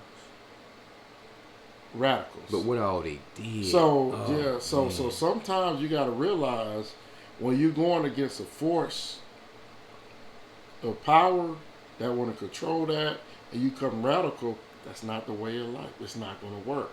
So you got to play chess. Not checkers. Not checkers. You got to play chess. So you got to understand the blueprint, get in it, work it, get in position of power, and then you make changes. But when you come out radical all the time, it's not going to work. It's not going to work. Play the game. It's not work because history shows you anytime when you threaten, you come talking crazy, they shut you down. That's history. So we have to be smart, get educated, understand the blueprint, get in there, play the game, and once you get in there, you start pulling more of your people in there. The problem is we don't. We keep everything, we divide it. Facts. We talk trash. Oh, he better than us, or this and that and stuff like that. And that's why we can't ever get anywhere. That's it. That's right. I'm giving you the blueprint. Get it. You better be writing stuff down. Shoot. We're gonna continue, guys. Yeah. I'm gonna believe in you. You don't believe in me. I'm gonna believe in you. You don't believe in yourself. That's getting ready to try to do you in front of a national audience. So you ain't putting it down. Why would I put it down? Good question. You said it. Let's go. Good question. That it? Crickets. Yes, sir. That's all I'll see.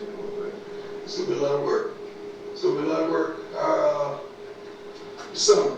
We're gonna have a couple breaks in the summer, off season. How should I say this? Get it to him. We're gonna try to make it quick. Those of you that we don't run out. I got pee. Man, listen. Hey, Albert, what is that? He said, I'm gonna try to make it quick. So what he just said, the question was what the off season is gonna look like. And he said, sometimes you might have a couple breaks, but I'm going to try to make you quit. Some people may take that as being harsh. Oh, he just want to run all the whole team. Nope.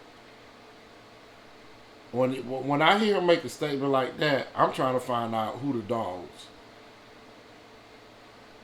If I can't challenge you to be great, and you want me to pacify, I don't need you on the team. I don't need you on the team. So guess what? I'm gonna put that pressure on you. I'm gonna put that pressure on you and see who's gonna break. If you don't break and you done went through the pressure, then I know you ready. I know you ready. But if you getting offended about me making a comment about I'm trying to make you quit, you soft. You might as well go ahead and get in the portal. Might well go call your mom. Yep. Call your mama and them. Yep. Call your mama and them. Mm-hmm. And go on back home where we Yep. came from. Yep. Hey, I mean, just that statement. Now, that was from my point. What did you get out of that, L Boogie? I've always, in all of my... He's an athlete. That's one thing I know, that he's always been good on any position. He's a hard worker. He's a natural born athlete. But when you got somebody tell you, I'm gonna try to make you quit, are you gonna get offended? I understand. Mm-hmm. And them being on this level right here, they should understand also. Crime free, nice facility. This what you call Silver Spoon compared to Jackson State. This Silver Spoon, now okay. Thank you, big guy. Hold on, I can't even speak. Man, listen. This is what you consider Silver Spoon, having that Silver Spoon in your hand compared to Jackson State. Facility, the city, the crime, the access, all that. This is Silver Spoon compared to Jackson State. That man just said, I'm gonna try to make you quit. If any of them players ain't familiar with that term, that phrase, I'm gonna make you quit, I'm gonna try to make you quit. You've been pacified. Bamboozled. Speak, brother. Every 3 a days, 2 a days, summertime, that is a part of trying to make you quit. Because if you quit, that means you wasn't for us. You ain't for us. You ain't for us. You can't help our team. You can't help out this program. You can't help out this family right here. If you break down in the midst of adversity, you cannot be a part of this team. Because we're going to face this every freaking Saturday. Some Thursdays possibly. You're going to face adversity every Saturday. If you quit then, if you quit during the summer, the workouts, you're going to quit on us during the season. And see, I'm going to piggyback on that. They're going to quit, but the thing is, they're not realizing they got a coach that people want to go after.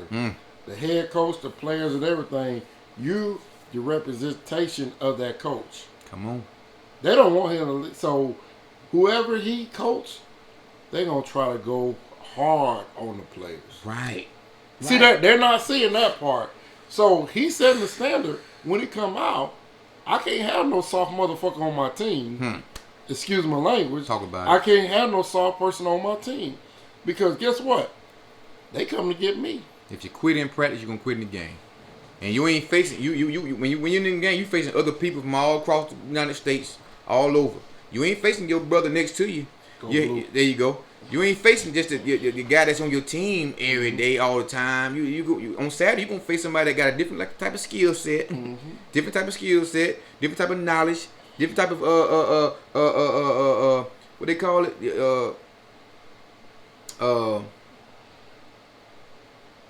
different type of insight, different type of IQ. Football IQ. Yep, there's some people that got some hell of a smart IQ. That probably did better film study than you. That might did that put more time invested in themselves than you, than the person your teammate that you're going against in practice every day. If you quit on us in practice, you're gonna quit on us in the game.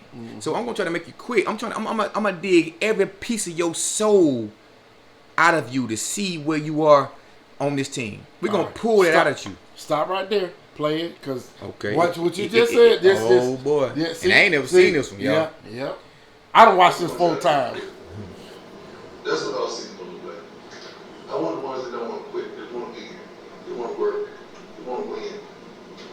They want to be appreciative of every darn thing they get in here. That's what it's going to look like. Heck of a lot of work. We got to get you to the breaking point so I know what I got. Breaking I want point. to get in the game. Breaking. And find out. I got James when all offseason I had Tarzan. Pause. I got to Bro. figure it out. That's why I had to stop. But that's why I had to stop you, L Boogie. You would get, but ooh, boy, I wish but and I want to throw something like that. But L, did that hit? Did that hit hard? Man just said, y'all. I got a lot of James. I'm trying to make a lot of Tarzans. If y'all got to understand that. That's why I had to stop you. Y'all bro. got to understand that. I don't want you pussyfooting around. I don't need nobody pussyfooting around. I need some Tarzans. I don't need no James out here. I'm gonna try to break you down. I'm gonna make you quit. I'm gonna break you down too much to the point where you want to quit. For those that gonna quit, hey, I don't have to do nothing. The work that I give y'all to do is gonna speak for itself. It's gonna point out all the weak links. It's gonna point out all the weak links, and those weak links would not affect this team. Those that don't quit, we gonna be successful together. We gonna go to battle together, and we gonna be successful together. We gonna lose together. We gonna win together. But I guarantee the ones that stayed through that fire, went through that fire, and then quit. They got some in them. It's some in them that you can't see on them. You can't see on them. You can only see. It's only in them. It's on them 2 days. I'm going back to 2 days and 3. What you think them days? What you think that was about? You thought that was just we're trying to get the weak people out of there.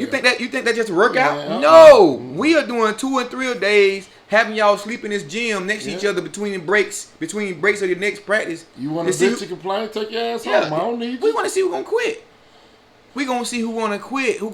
Who can't take up these 2 and 3 a day. Back in the day with 2 or 3. Now they don't do it now because politics got involved and they changed everything. They make it soft. It's a soft game now. Back in the day, I used to go to the watermelon field. I was in the watermelon field that morning. Guess what? I got 2 days at 12.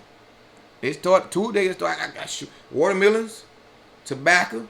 I gotta go to. I gotta work because I gotta get my school clothes. This is my school clothes money right here. And then I gotta leave my at 10 o'clock. I gotta leave the tobacco or the watermelon field and get ready to go to 2 days starting at 12. 2 days. We start the first practice. We have a little break between. We on max little dummies that we use to hold up and let everybody.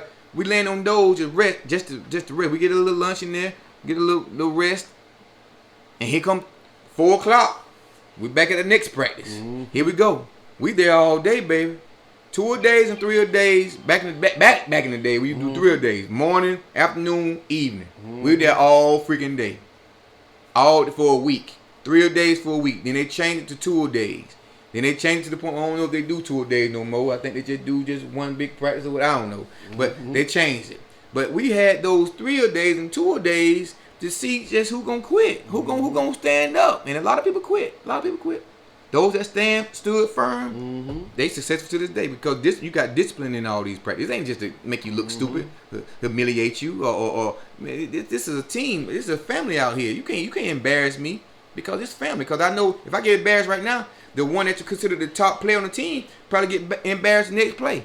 That's right. Because we are a family. We don't take it personal. This is what it is. This man don't know y'all from who done it and why, but he is considered your father. These coaches going to be considered your father, your uncles, or whatever you want to call them while they with you. They're going to take care. They're going to make sure they look out for you. Even if you get in trouble outside of the sport, they're going to try to find a way to get, But what did he say he's trying to get them ready for? What did he say? Not the NIL. But that's right. He ain't trying to get you ready for the NIL, which is that new thing they got going on where you can make money. I'm trying to get you ready for the NFL.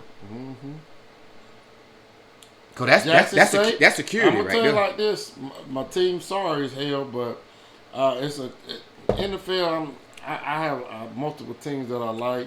I always been Detroit, but I always been a big Baltimore. I'm big. I always been an Eagles fan. I love McNabb, Cunningham back in the days, Jeremiah Trotter, defensive player, all that stuff. So I keep going on, but we got a player from Jackson State. He was on the documentary. I'm not even gonna tell you. I just want you to watch it. That came from Jackson State. That's on there. On the 53-man roster. On the roster. Damn. So so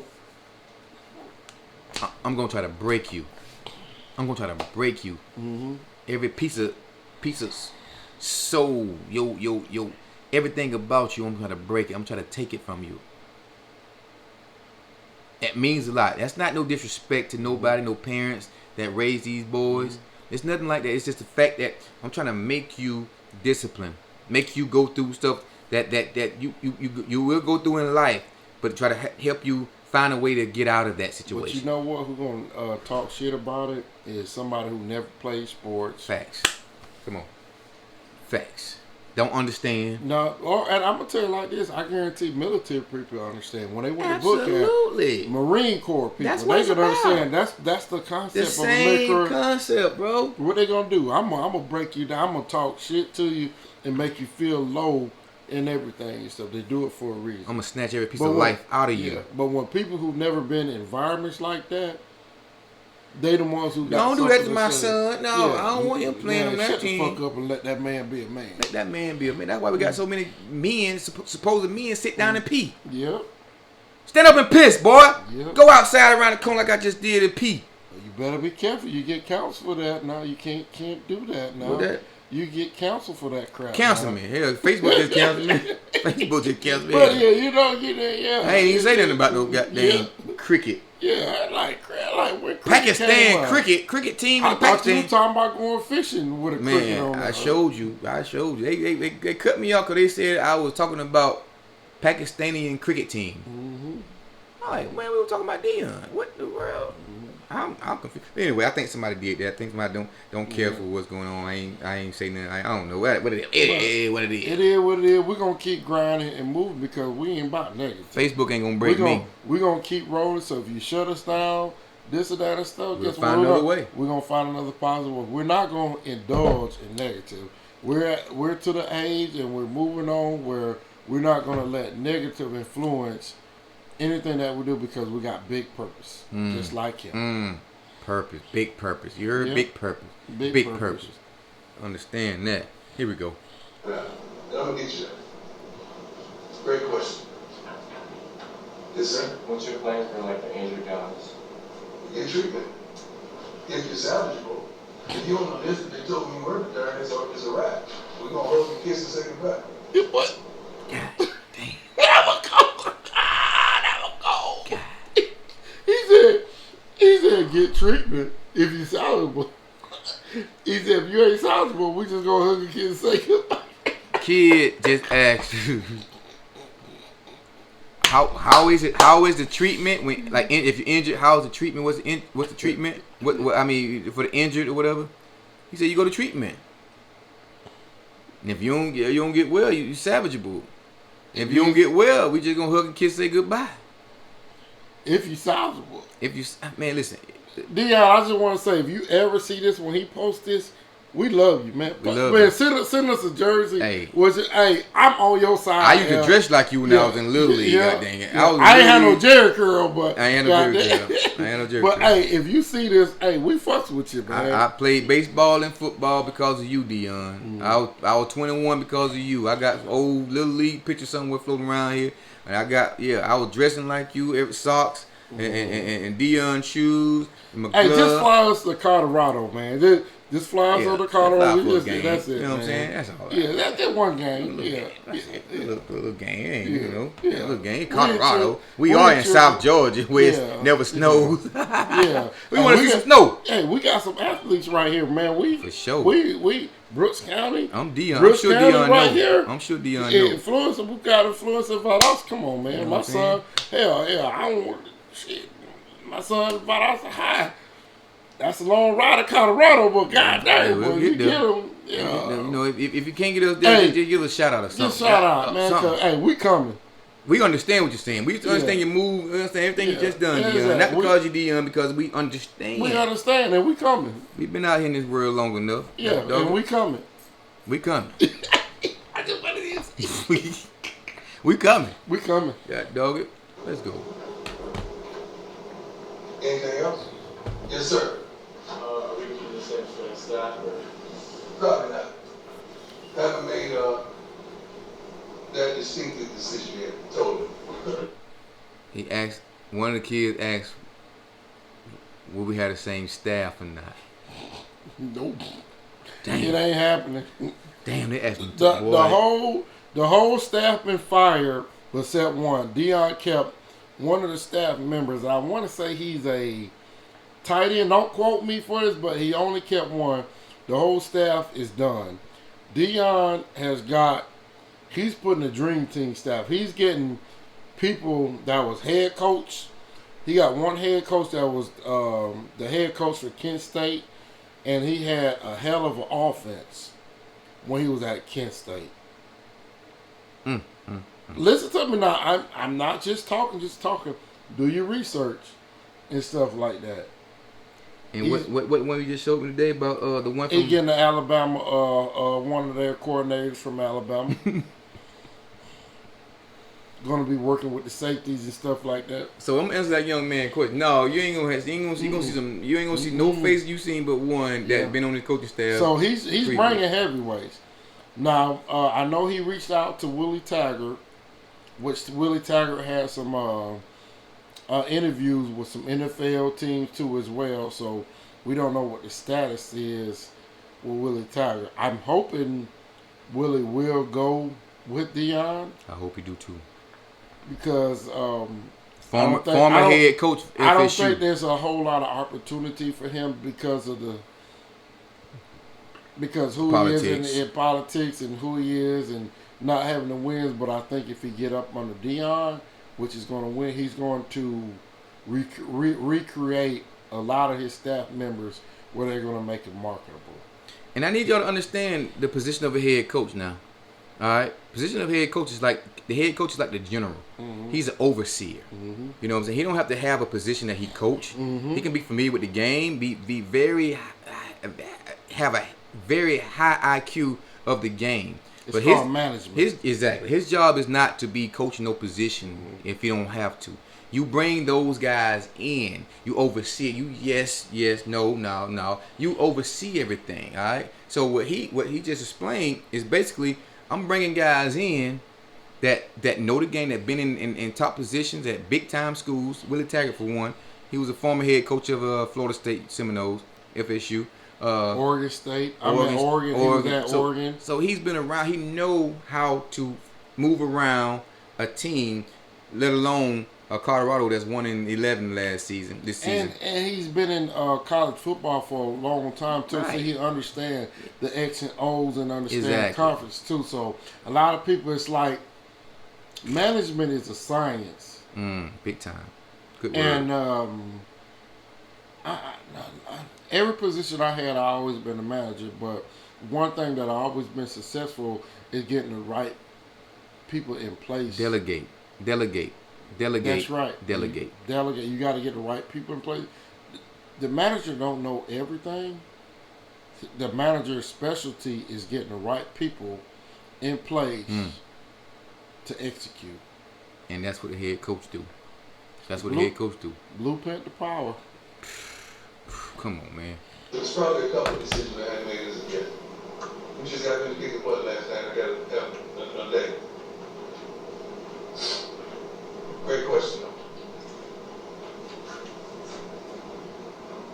Anybody else?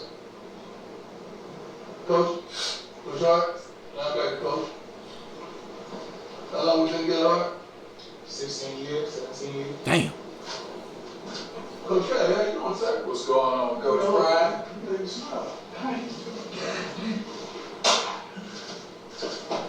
Love you, man. It's part of the staff as well. Son, buddy. How many blacks you seen there? At least 3 blacks that's on it. He's been a one-man machine. Now he gets some help. And we don't believe him. He already been there. Social media. We know how to do social media. We know about to jump and follow what y'all got. Matter of fact, just tell them, what's the best way for them to increase it today? Tell them. Today, just post. You just got to post like consistent. You got all eyes on you right now. So just, everybody want to know what y'all about to do. Who y'all are, who everything is. And that's what I'm going to do. I'm going to make y'all the most famous people walking this planet. But you got to win. Let me give you an example. Bucket, closer. I'm coming. When I say 1, 2, 3, you say I'm coming. We put it out right now. 1, 2, 3. I'm coming. That was a week. I'm not going to do that. Weak. What's up? I'm coming. Like I'm coming. Right? Yeah. He thinking some old, you know what stuff. 1, 2, 3. I'm coming. That's it. That's all we got. Put it out right Boom, just like that right there. What Prime just said, like we got the social media down pat. We got it covered. Don't y'all worry about that. We got it covered. So we gonna post you. We gonna do it. We gonna do everything we need to do to make sure y'all good. And when it comes to the social media side of things, we got guys for that. So he said we gonna do it real quick. I'm gonna show you what I'm talking about. I'm gonna say this right here. I want y'all to say it behind me. I'm coming. Boom. Now that part, that right there will go in flames on social media. Man, like I tell people, they don't understand. Before social media came out, what was the article that you remember that Deion was posted in an article? Because they didn't have cell phones and stuff. They had magazines. Deion had a cell phone. The big. Not even that, but he was in a damn tub. Well, what's the name? With gold chains. With gold chains. He always done that. Man. Even in college, the boy he did interview with the Jerry Curl, the gold chains, in the old mafia shades. Never been in trouble. He had that in college. He was PrimeTime at FSU. Come on, man, y'all missing. This ain't just start. This been going on. Deion been this same Deion ever since he was playing. And people still try to follow Deion. Yeah. They still do Deion dance in the end zone. Boom, boom. They still do that. What I'm gonna say, we gotta protect this brother. Got to, man. Got to. So this gonna be the last thing I want you to hear. Now I let you hear the one with the players, but I want you to hear the interview talking to the people when he tells them. He talks about him being black and his goals. Okay. So, because I need you to push the narrative to protect this brother. Got you.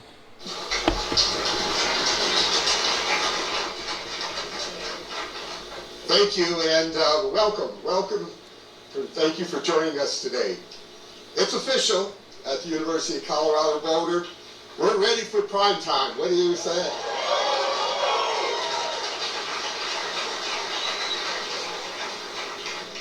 I want to start by saying on behalf of Congressman Joe Neguse, our CU System President, Todd Solomon, members of the Board of Regents and Regent-elects, all of whom are here with us today.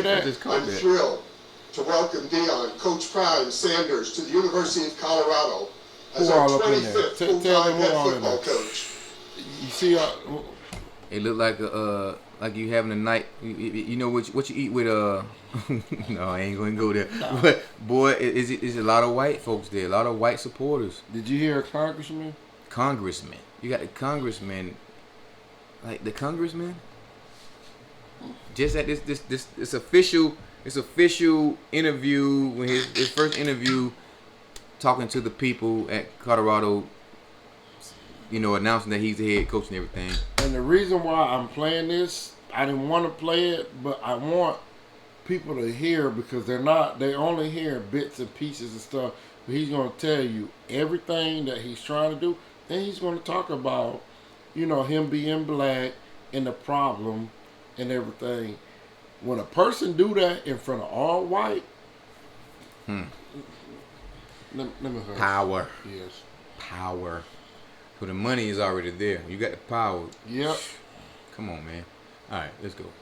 We ain't gonna do the whole. We got 35 minutes. We gonna. Hopefully he don't speak for 35 minutes because I gotta go.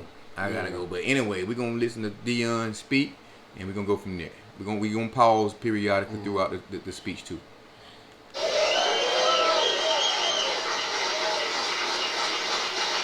bam, a lot of people in there. No figure of Deion's stature truly needs no introduction. But in addition to his impressive career, first as a player and most recently as a coach, I'm struck by his ability to connect with his student athletes and lead them to success on the field and off. In addition to his 27-5 record at Jackson State, Coach led the team to a 90% graduation success rate, proving his ability to not only build great teams. See, they're not talking about that. Y'all heard that? The man ain't just about no football. He's about academics also. Mm-hmm. Come on, man. What was the percentage over 90? 97. Ooh, that's. Because if you ain't go to the NFL, you gonna get this degree. And that's what and that's one thing. If you watch the documentary that he does, he knows everybody's not gonna make it. So he's very adamant about people getting their education because the NFL is not guaranteed. Wow. That's deep. Teams, but also young men. And I'm thankful that he decided to join us, and I'm confident he will elevate our program and our university in ways we've never experienced before.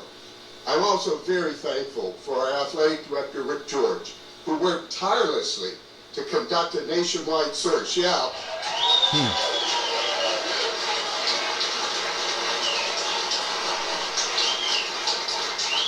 For a nationwide search for a coach who would return our football program to prominence while also fitting in with the culture and values that make CU Boulder so special.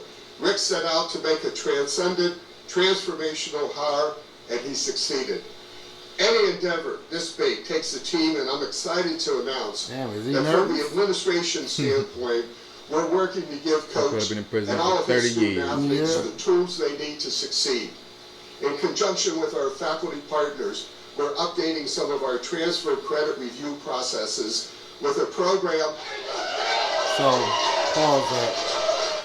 Did you understand that, right? So, I don't know if y'all heard that. They had to change some stuff, and it's for the the portal.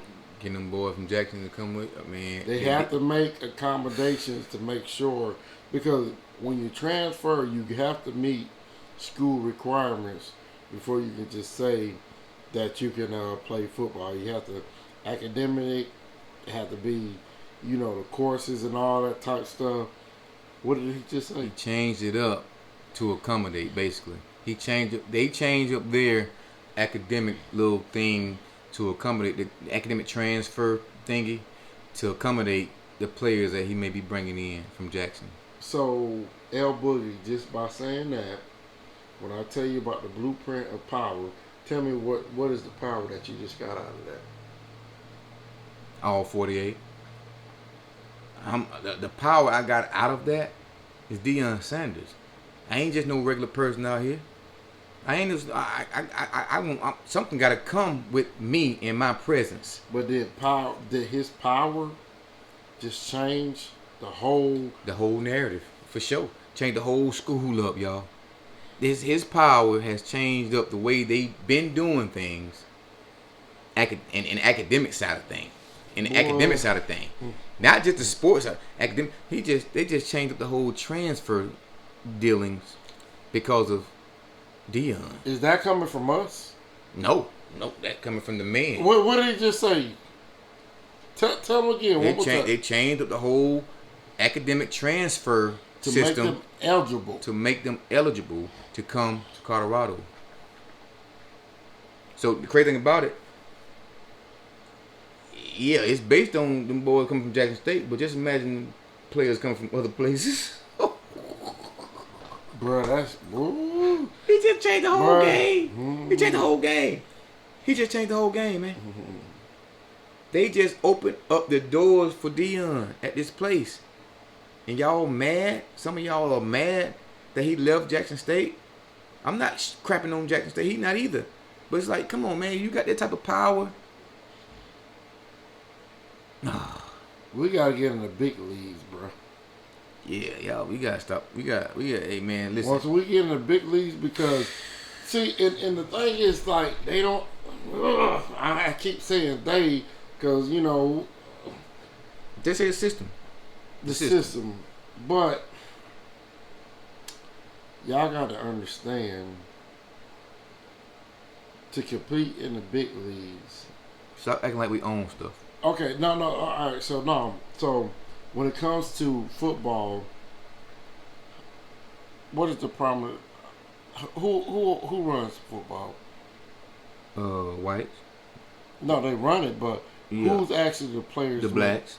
Exactly. We make the NFL, we make them relevant. We make the teams relevant. Make the NFL relevant. Yeah, absolutely. So if we're getting predominantly black people in those systems, we should have majority of us running that. That's what Deion's trying to do. Is that making sense? Changing the game. Is that so? Absolutely. Just like Valdosta High, we got predominantly black folks and stuff. Mm-hmm. If you got a white head coach don't understand the culture, before the cameras came on, when I told you about my son, we got a black head coach and what he did. So, just like policing.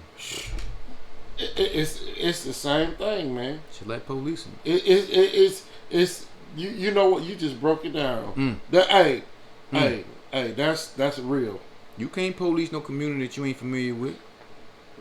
Man, you gotta know how to. So you know somebody that may got a good character and got some dime bag of weed. Are you gonna hurt him? Absolutely not. And that's my preference. That's my police discretion. Mm-hmm. No, step on that. I don't need you. You don't need this right here because this right here I could take you in, but I need you. I want to see you step on it. Step up in there. I'm gonna burn it and throw it away stuff. That's it. Me personally, now, I don't want to catch you no more now. I don't think people should go to jail for suspended license. That's a whole nother. That's a whole nother monster right there. I agree. Yep. I agree, but that But I don't want to put nobody in no positions. But that's my opinion. Mm-hmm. And I don't work for. I got you. Say no more, my guy. Continuing. Yep. With a program that seeks to enhance across for all prospective transfer students and student athletes, providing expedited assessment of transferability of academic credits from other institutions to be accepted at CU Boulder. This not only promises to benefit student athletes, but also Colorado residents who decided to go to another university but want to come back to Boulder to finish their degree. This new initiative, combined with the NIL... So, a lot of time what he's trying to say, they made a lot of adjustments, and it's based on certain degrees. I mean, I hate to say it, it's just certain credits, and they have to offer certain things to make certain degrees available to transfer. Basically, he's saying making it easy for students to come here, transfer their credits from another university to come to this school. Even the ones that even the ones that live in this area that weren't eligible to come to this school, now they are permitted to be eligible now. They're desperate. So what Deion is doing right now, y'all ain't seeing this. Mm-hmm. He is not only changing the game, but he's actually allowing this school, assisting this school to gain more money for the university. Period. Because it's not just for student athletes; it's for students and student athletes. So the ones that couldn't go to this school, y'all know when you go to school, that's money, baby. When you get enrolled in these schools, they get money from you.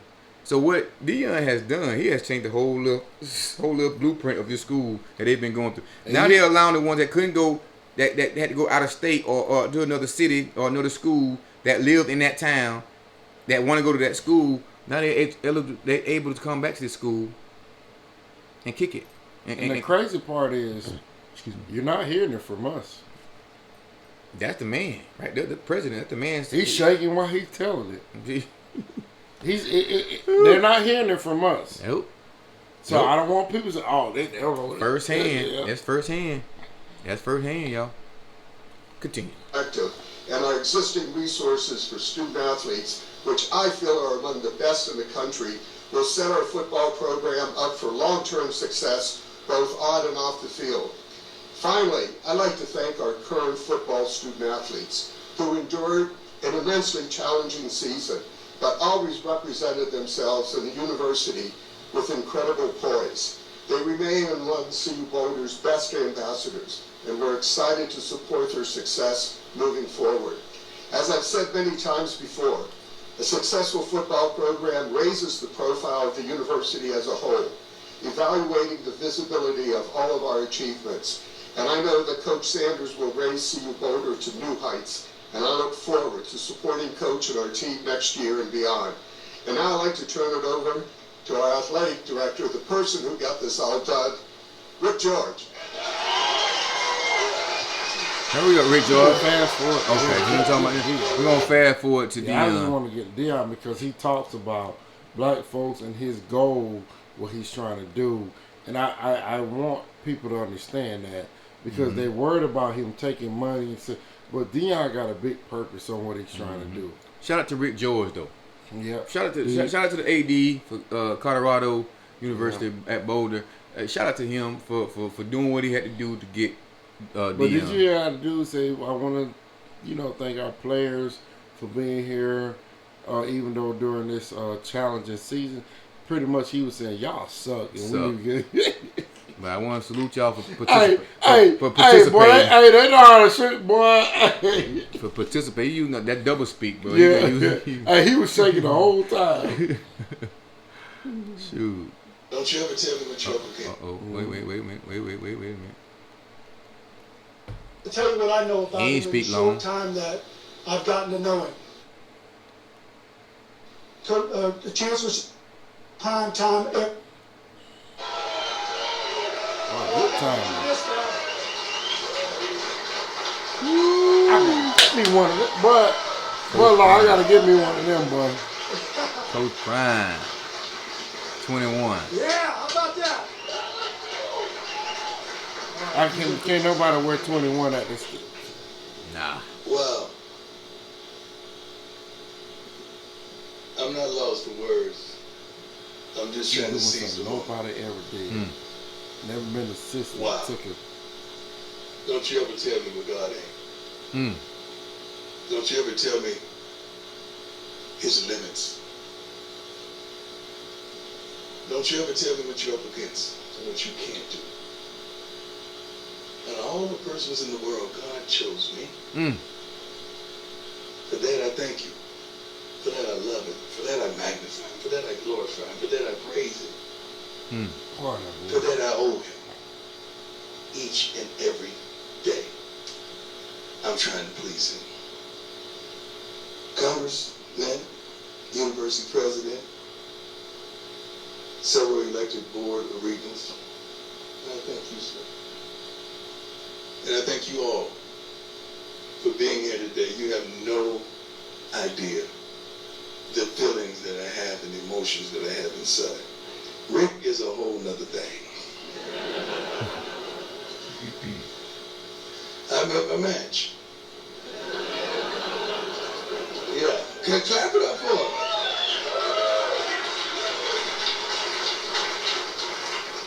I met somebody that was profound, that was passionate, that was caring, that stood on morals. God-fearing man, devoted husband.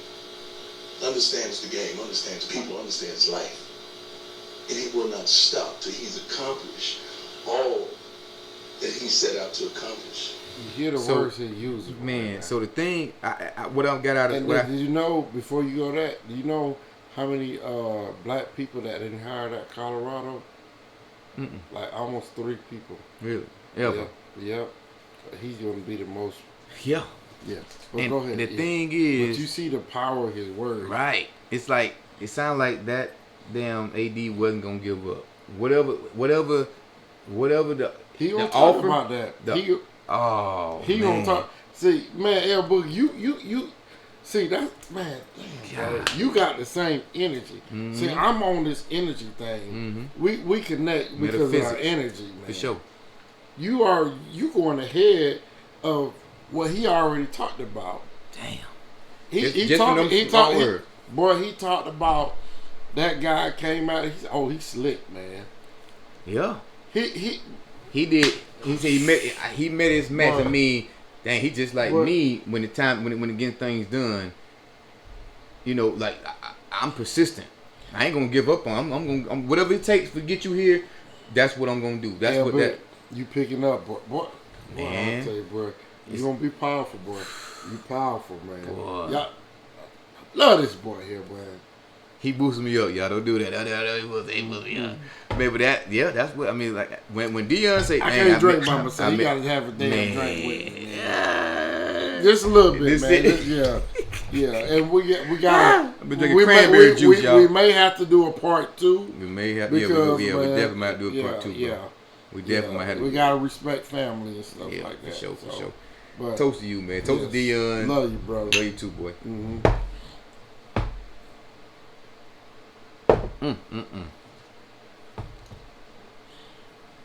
All right, we're gonna continue right here. All right. Deion is breaking down how persistent and how consistent the AD Rick Holder, if I'm not mistaken. Yeah, whatever he did to get Deion there. Apparently, seemed like from what it sounded like that he went extra mile to make sure Deion came to that school, and he talking about it right now. So we're gonna continue. Against adversity simultaneously. And he stopped me in my tracks and just made me ponder the thought that a Florida boy who resides in Texas could come to Colorado. You gotta clap for that, Bernie. He convinced him. Tracy, my fiance, Constance, my daughter, Pretty Tony, the whole crew, Coach Hart, Pretty Tony, Coach Kelly, Coach Matt, Coach, you know who that is? Yeah. He don't play. He does it on our social media, so all the stuff you've been seeing, that's him. The profanity is him as well. That's Pretty Tony. Where's Shiro? Shiro? And this is your quarterback. Dang. He's gonna have to earn it. Don't believe that. But I like that. Yeah. So you gotta earn it. Yeah, the quarterback's going to earn it. The safety made me mad, so I didn't bring him. His brother. Damn. He's in my doghouse right now. Wow. And you remember the safety, he went straight to South Carolina. And then when Deion got the job at Jackson, he brought his son to Jackson with him. Both of them, but you know he chewed him out on one time. Boy, he he threw that, man, he went off on. I said that's what I like. Yeah, because ain't sugarcoated because that's your son. Yep. You got to get it, man. Yeah. Damn. So, I wonder. Well, he still got. Well, he got one more year, I think. The safety. Shallow. Shallow got one more year because he left. He did one season at South Carolina, and then he came to Jackson. So I think probably had a red shirt or something like that. I don't know. I forgot, but he might have 1 year. I don't know. We'll see when the season starts. This is unbelievable. It's funny how God always takes me to the unthinkable and provokes me to do the things that people would fathom doing. And I never thought at this time last year when I was laying up in the hospital dealing with these blood clots, getting 2 toes amputated and the sides of my legs cut out, that I would be in Colorado in this beautiful weather, this beautiful place, this beautiful city, which is virtually crime-free with over 36,000 students and a fan base that just won't stop. Don't you ever tell me nothing that God can't do, because this is flat out incredible. God, this is incredible. As you know, I have work to finish in Jackson, Mississippi. They tell me we and O. That means we hadn't lost to anybody. We're and O. And we got to win the championship. But simultaneously, like I play baseball and football, I can multitask and I can focus. Talk to him. What you were talking about earlier? Talk to him, man. That he loved the challenge. And my dream to bring you back to where you know you should belong. We're going to have one of the best coaching staffs assembled, some of the best scouts, some of the best kids that we're recruiting. The commitments already coming on the way as I speak.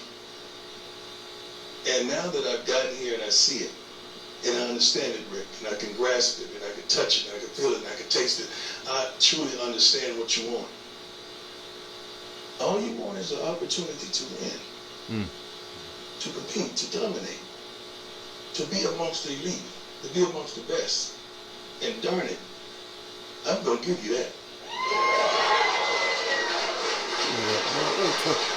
We don't have Tell me to that speech ain't powerful, bro. That boy got me getting chills over We're here. going to out-recruit them. We're going to out-scout them. We're going to out-develop. We're going to get our education. We're going to graduate these young men. These young men are going to be on campus respectful and considerate and kind, opening doors for you and making sure everything is copacetic. And they're going to say, yes, sir, no, sir, yes, ma'am, and no, ma'am, or they're going to have to deal with me. That's just the way I father. That's the way I parent. That's the way I coach. I'm old school. Sometimes I may look like an old fool, but I'm just old school. Guys, after we get finished with this work, I just want you to know we're on the way. Not to compete, but to win. Not to show up, but to show out. Not to be among the rest, but to be the absolute best. We're coming to work. We're not coming to play. We're coming to kill, not to kick it. Baby, I got to believe that we're coming. You got to feel that energy inside of you that we're coming, don't you? You got to feel it that we're going to be there. You got to feel it when you get in that stadium. You got to get in there early because time kickoff consumes. Baby, we're coming. Do you understand it? Do you feel that? Do you understand the intensity, the excitement, the adrenaline, the rush that I got right now that I can't wait till this thing kicks off because we are coming. Boulder, Colorado, you have no idea what you blessed me with, the opportunity that you've given me, and I feel like I owe you. So every day I'm going to work for you. I'm going to strain for you. I'm going to develop for you. I'm going to commit for you. I'm going to do the things that others wouldn't do. Baby, we're coming. So anybody ask you something about when is he coming back, you say, I don't know, but I know he's coming. He's coming. Wow. Is that powerful? Too powerful. Rick, thank you once again.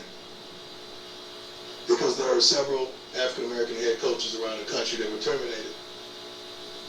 And they were not replaced by an African-American coach. This is why I want you to But you had the audacity to do such a thing. Not only to do such a thing on this time, but several times you've done such a thing. So I thank you for your nerve.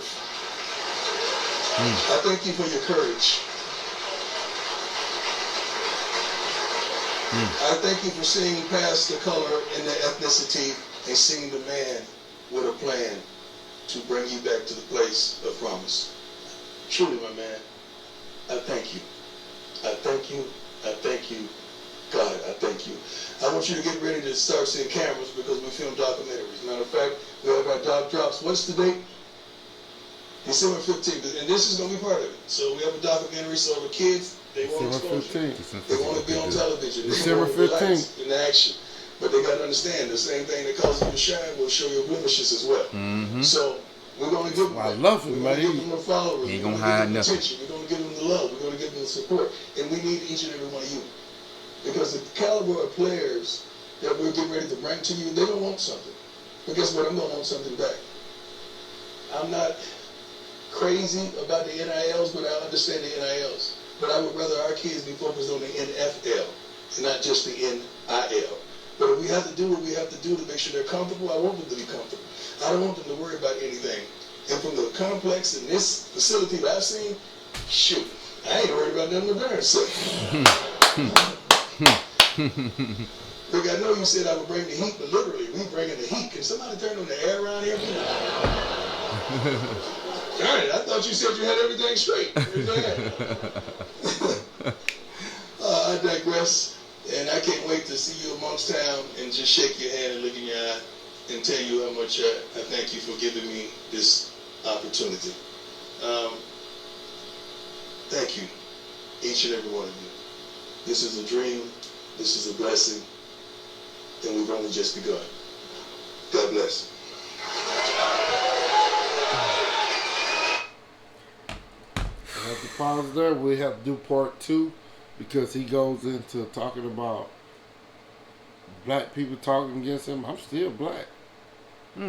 Yeah, also it's a whole, bro. It's that the whole other half. It's a whole. They asking them questions and stuff. Oh, question. Yeah, Oh.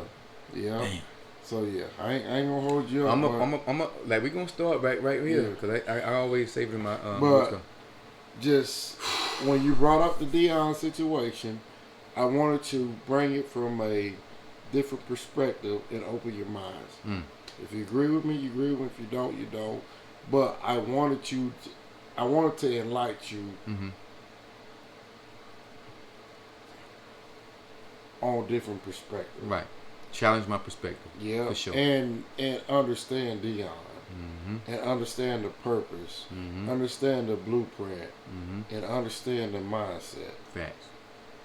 We got to get away from the customized negative that we think, and we tear people down.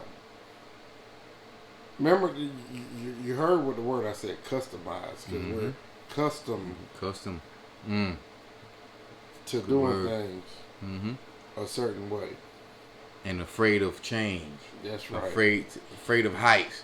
You know what I'm saying? You don't want to jump. You don't want to evolve. You don't want to escalate. You want to just stay. Oh, okay. They ain't bothering. There are a lot of people that can take the blueprint that Deion laid out in the HBCU and roll with it. I told you what they need to do.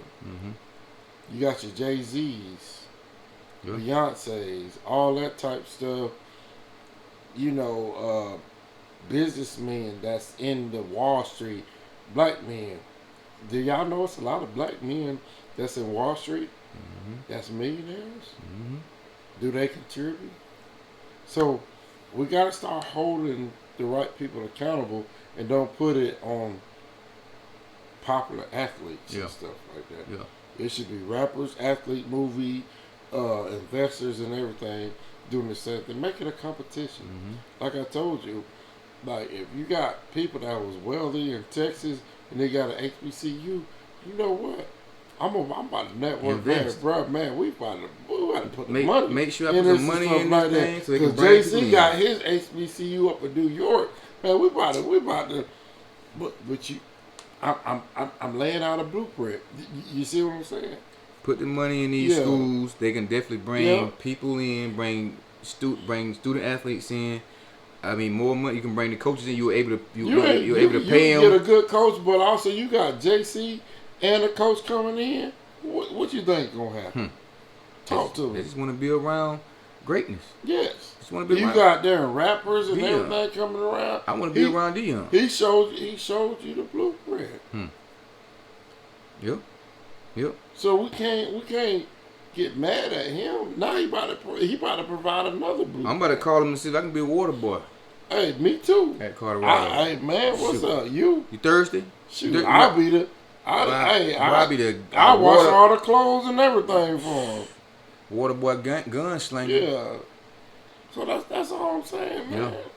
It's like we're tearing each other down, and that like we're not holding the people accountable. That's facts. That could have been doing stuff way before Deion did. That's facts. We can't do that, man. Why it took Deion? Why at this time 3 years ago? But we still had people out here able to do exactly what he did.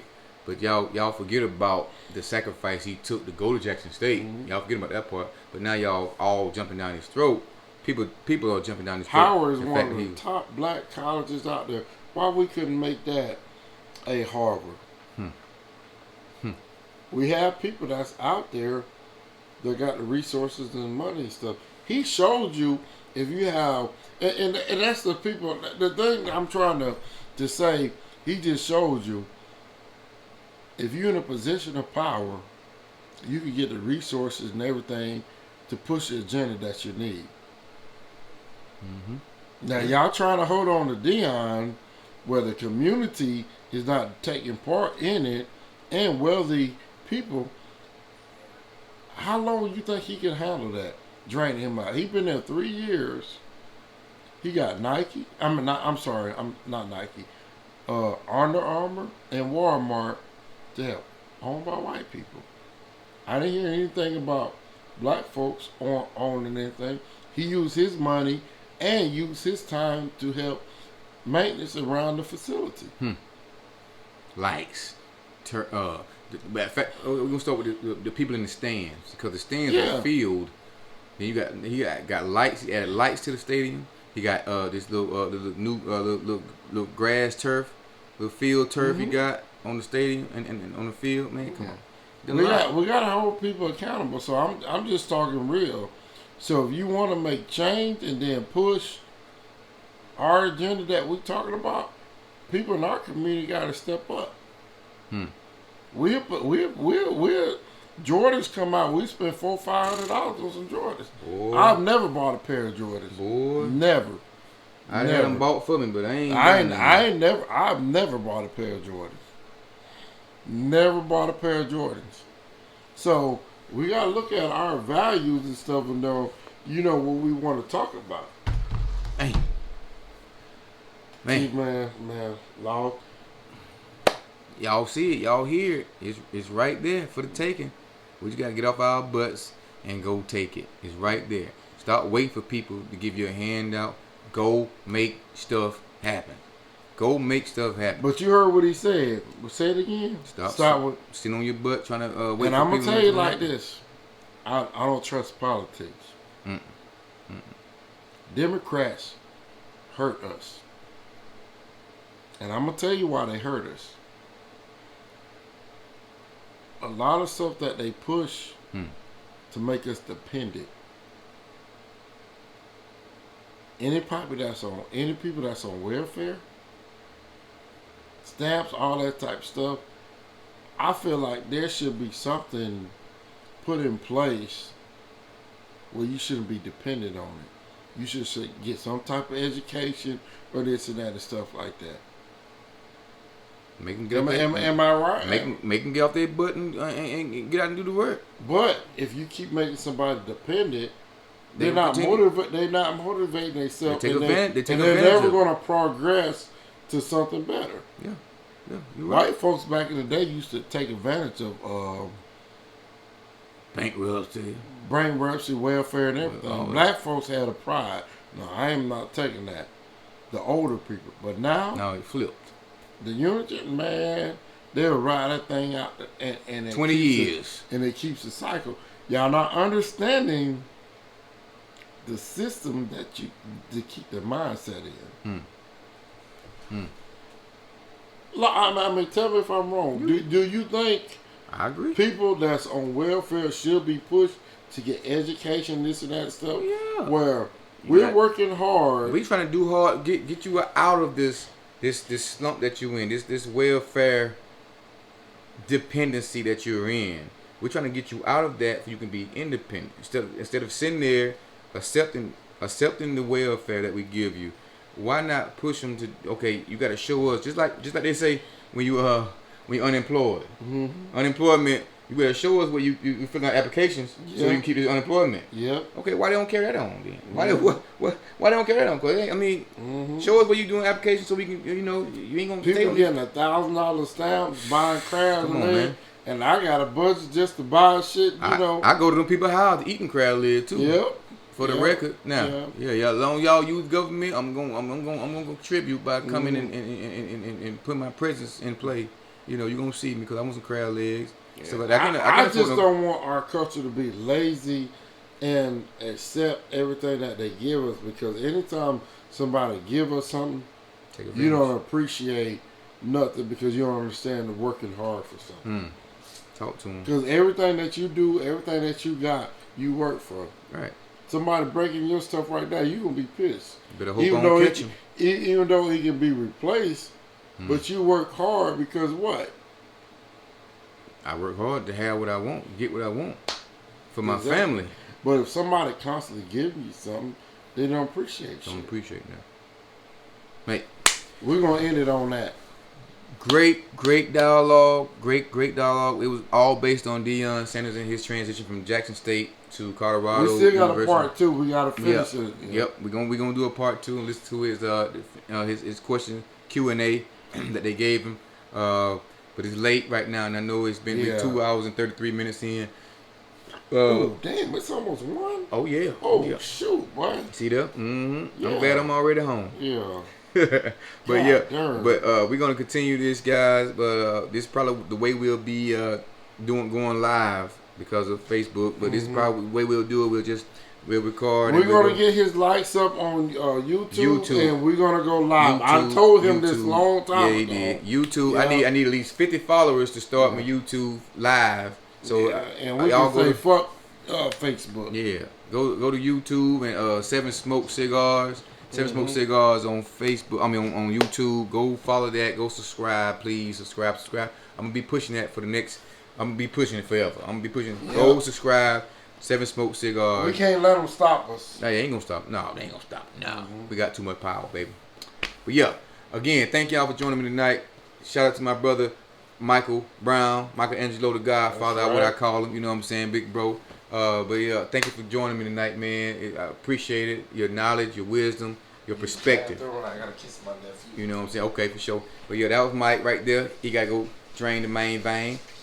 But until next time, y'all be safe. Love on your people. Check on your people. I love you. Seven Smoke. It's not just a cigar, baby. It's a lifestyle. Y'all be blessed. Peace out.